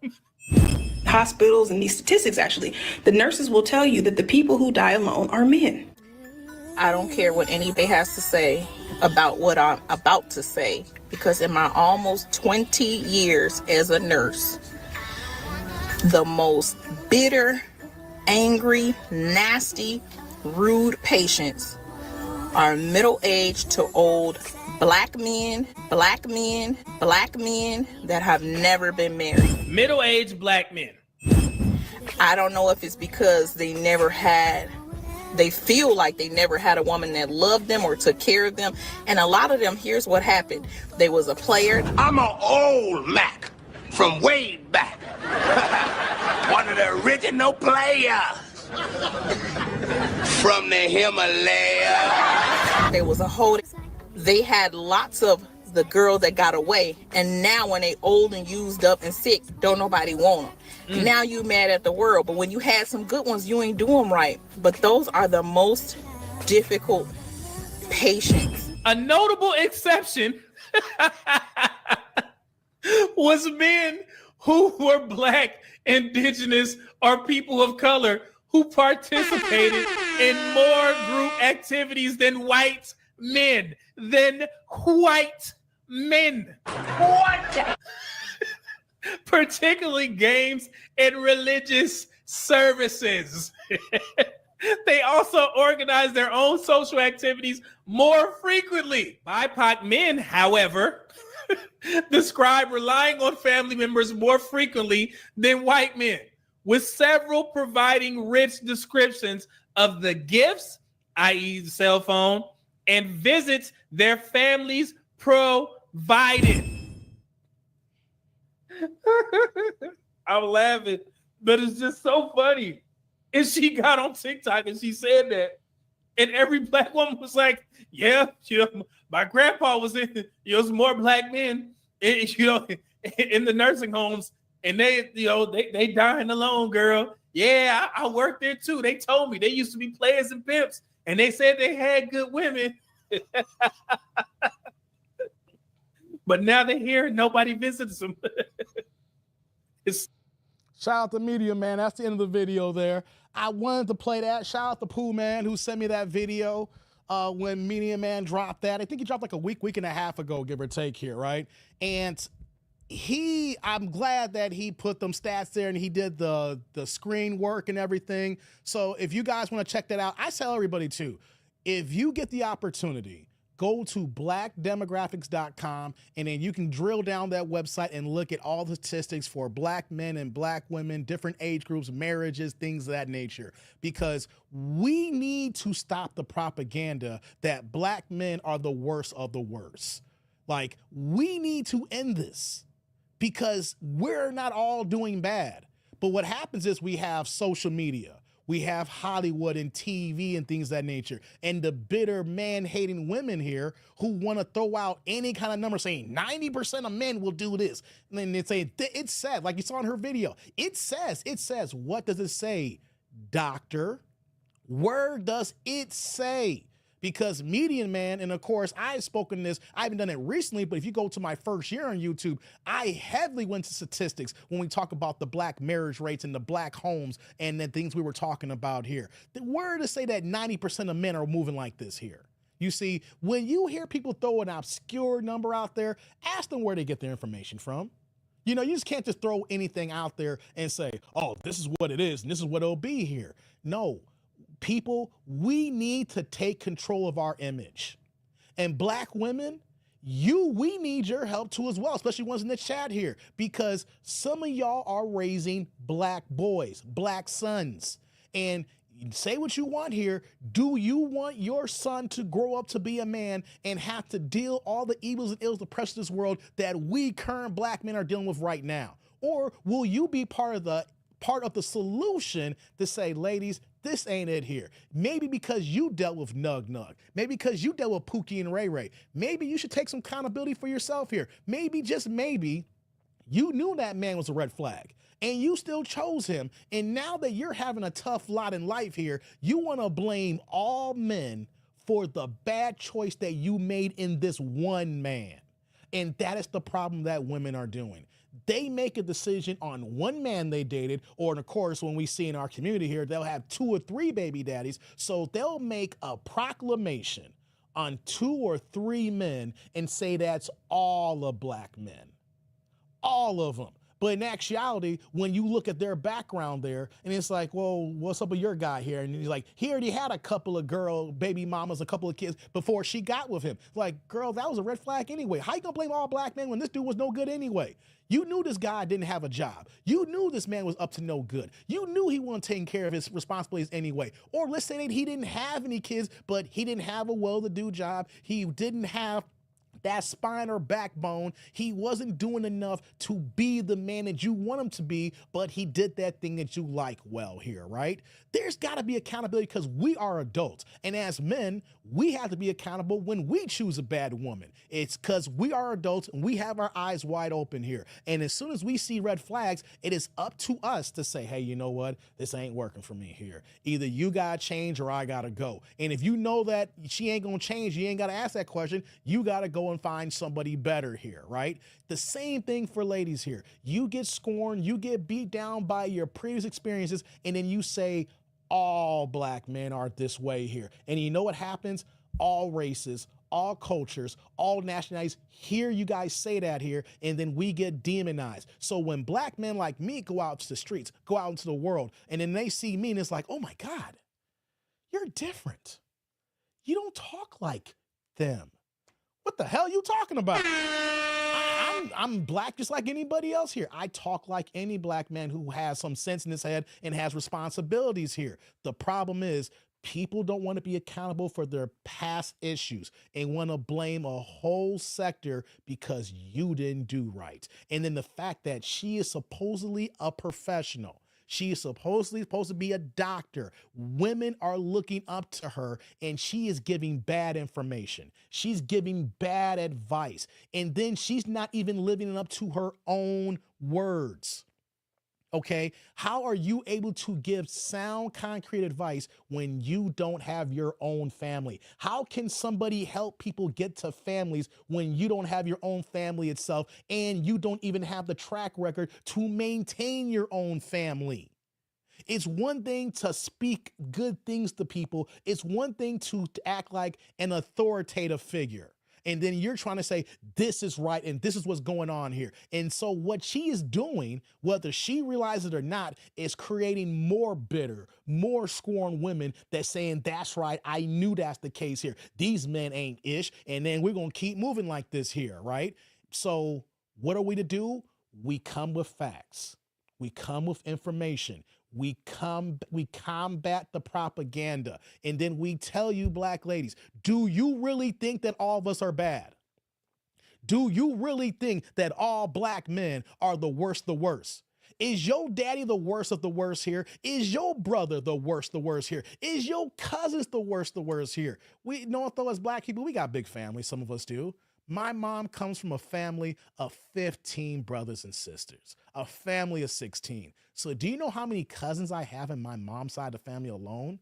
So I can admit that when you have that big of a family, there's going to be some people who is not doing the right thing. But just because some people in my family's not doing the right thing doesn't mean that everybody in my family's not doing the right thing. I got a lot of cousins who are married, have families, have kids, and got houses and taking care of theirs and doing good by their families, had taken family vacations and spending time and taking family pay. I see them on Facebook doing their thing here. Then, of course, there's others who are not doing so good in life. That's everybody as far as the human race. You're going to have some people at the bottom. You're going to have a large more section of people in the middle, and then a little small section at the top here. But what is being preached here is that we're all bad. We're all not right. We're the devil. We're Pookies and Ray Rays. We're degenerates. And that is not the case. The case here is that black men are good out here. We have strong, capable brothers out here. One thing that Media Man didn't show in this video here, talking about 54% of black men are single and childless.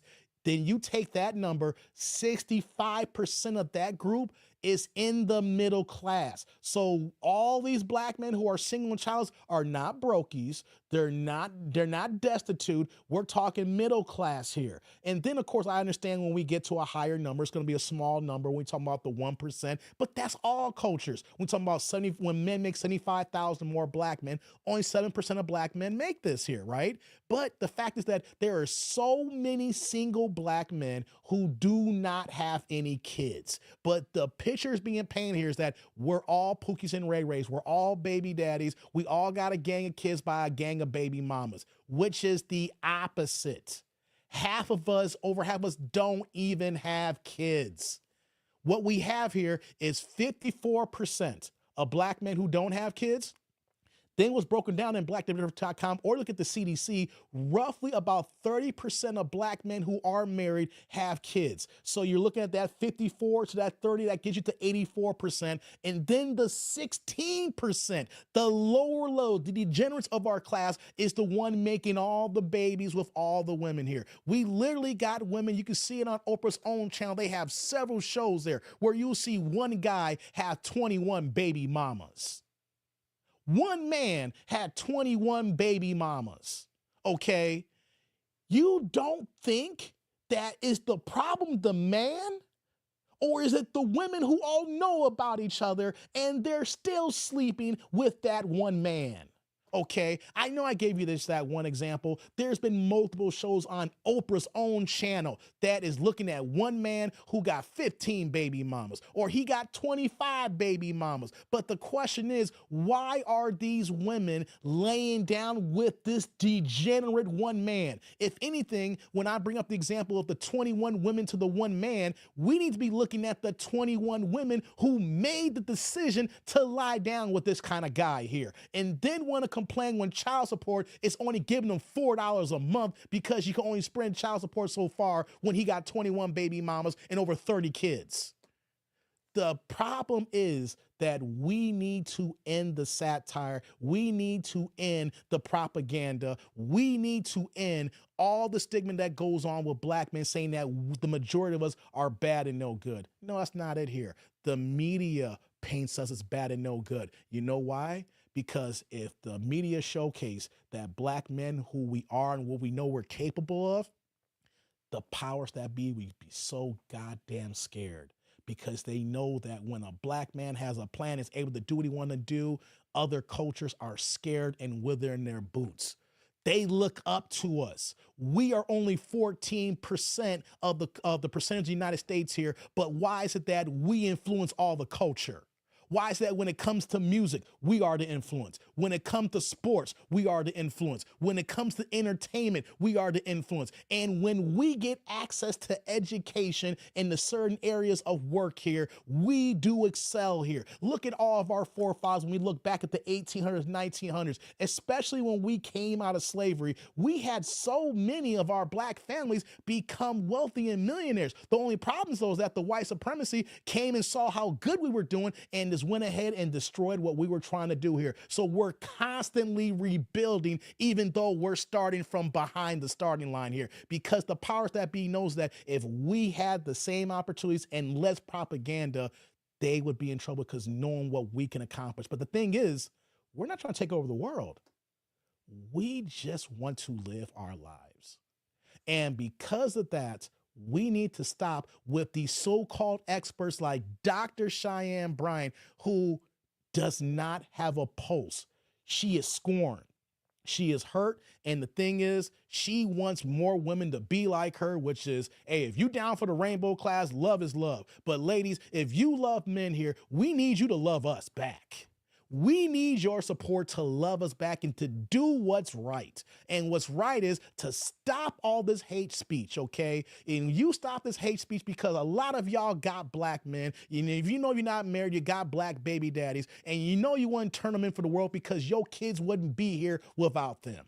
So we got to end this nonsense. We got to stop looking up to people who want to give advice to parents when you ain't got no kids. We got to stop looking up to people who want to give marriage advice who never been married. We got to stop listening to people who want to give couples advice when you're dealing with women. We're talking about male and female dynamics, not female to female, not male to male. We're talking female to male, XX to XY. If you can't do that, then you can't give sound advice. You can't give counsel. You can't go ahead and say, this is what's right and what's wrong here, because you don't live it. And if you don't live it, you're no more than a white woman trying to tell a black person how it is to be black. Man, I got a little worked up there, guys. Got a little worked up there. But it has to be said here. We know we got problems in our community. The thing is, the majority of us is not bad.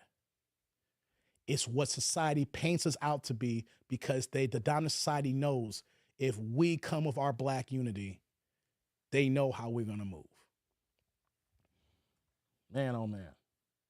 Let me scroll back up here. I saw a super. Shout out to my man Derek in the building, dropping that $5 holla, putting the green in the chat, saying, even if you have all the facts, Dave, they still will fight you on guilt, shame, on the need to be right. RIP to KS, he's still right. Yeah, man. I know, man.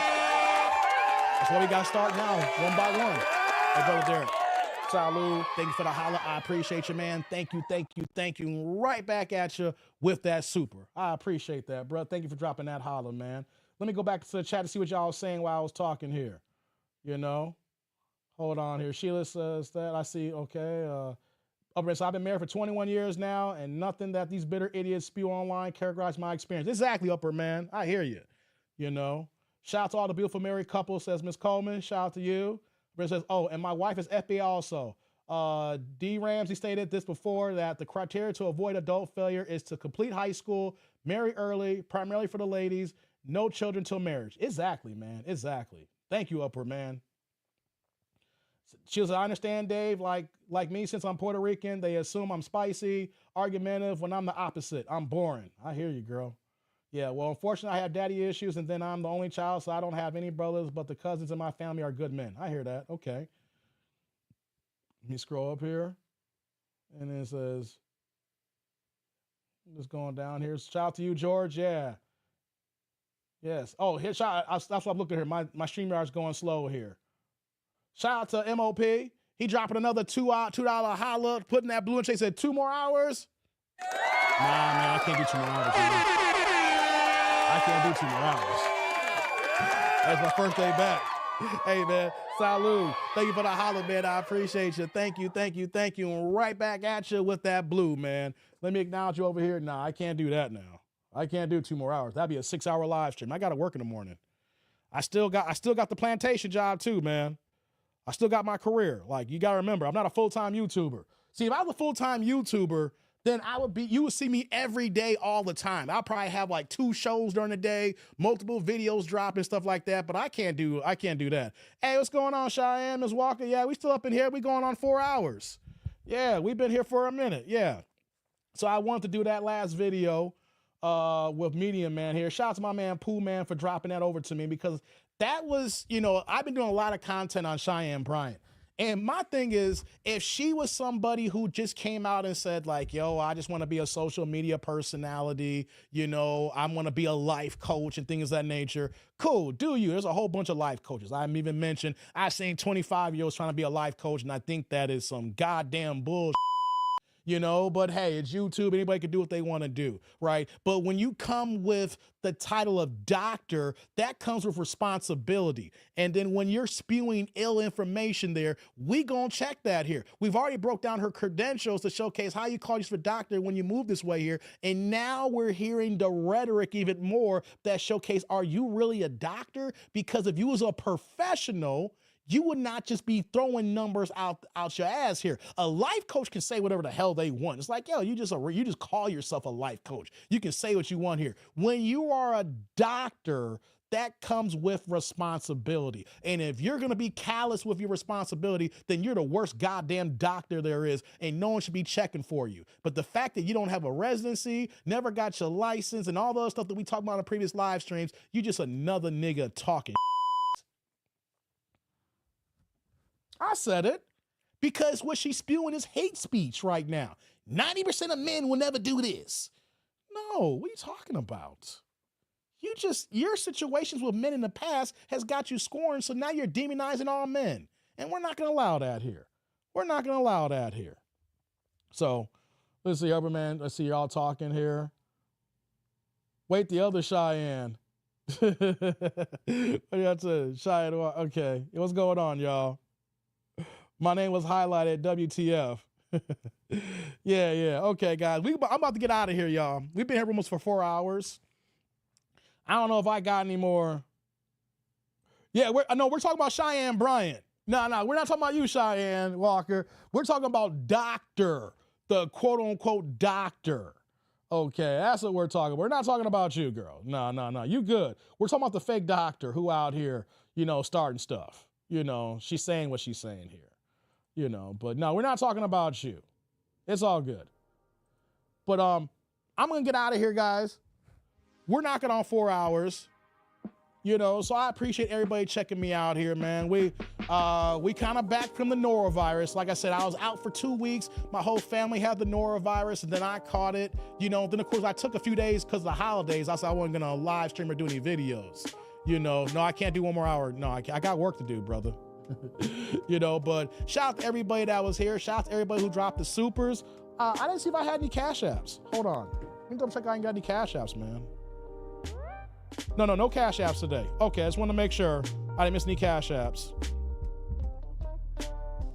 Okay, guys, we're going to get out of here. Shout out to everybody that's here tonight. We back in the building. You know what I'm saying? So be on the lookout. After I get done, we'll reconvene, and then y'all see the schedule here. We won't be gone. If I'm gone for 2 weeks like that, either I'm sick or it's been a major emergency.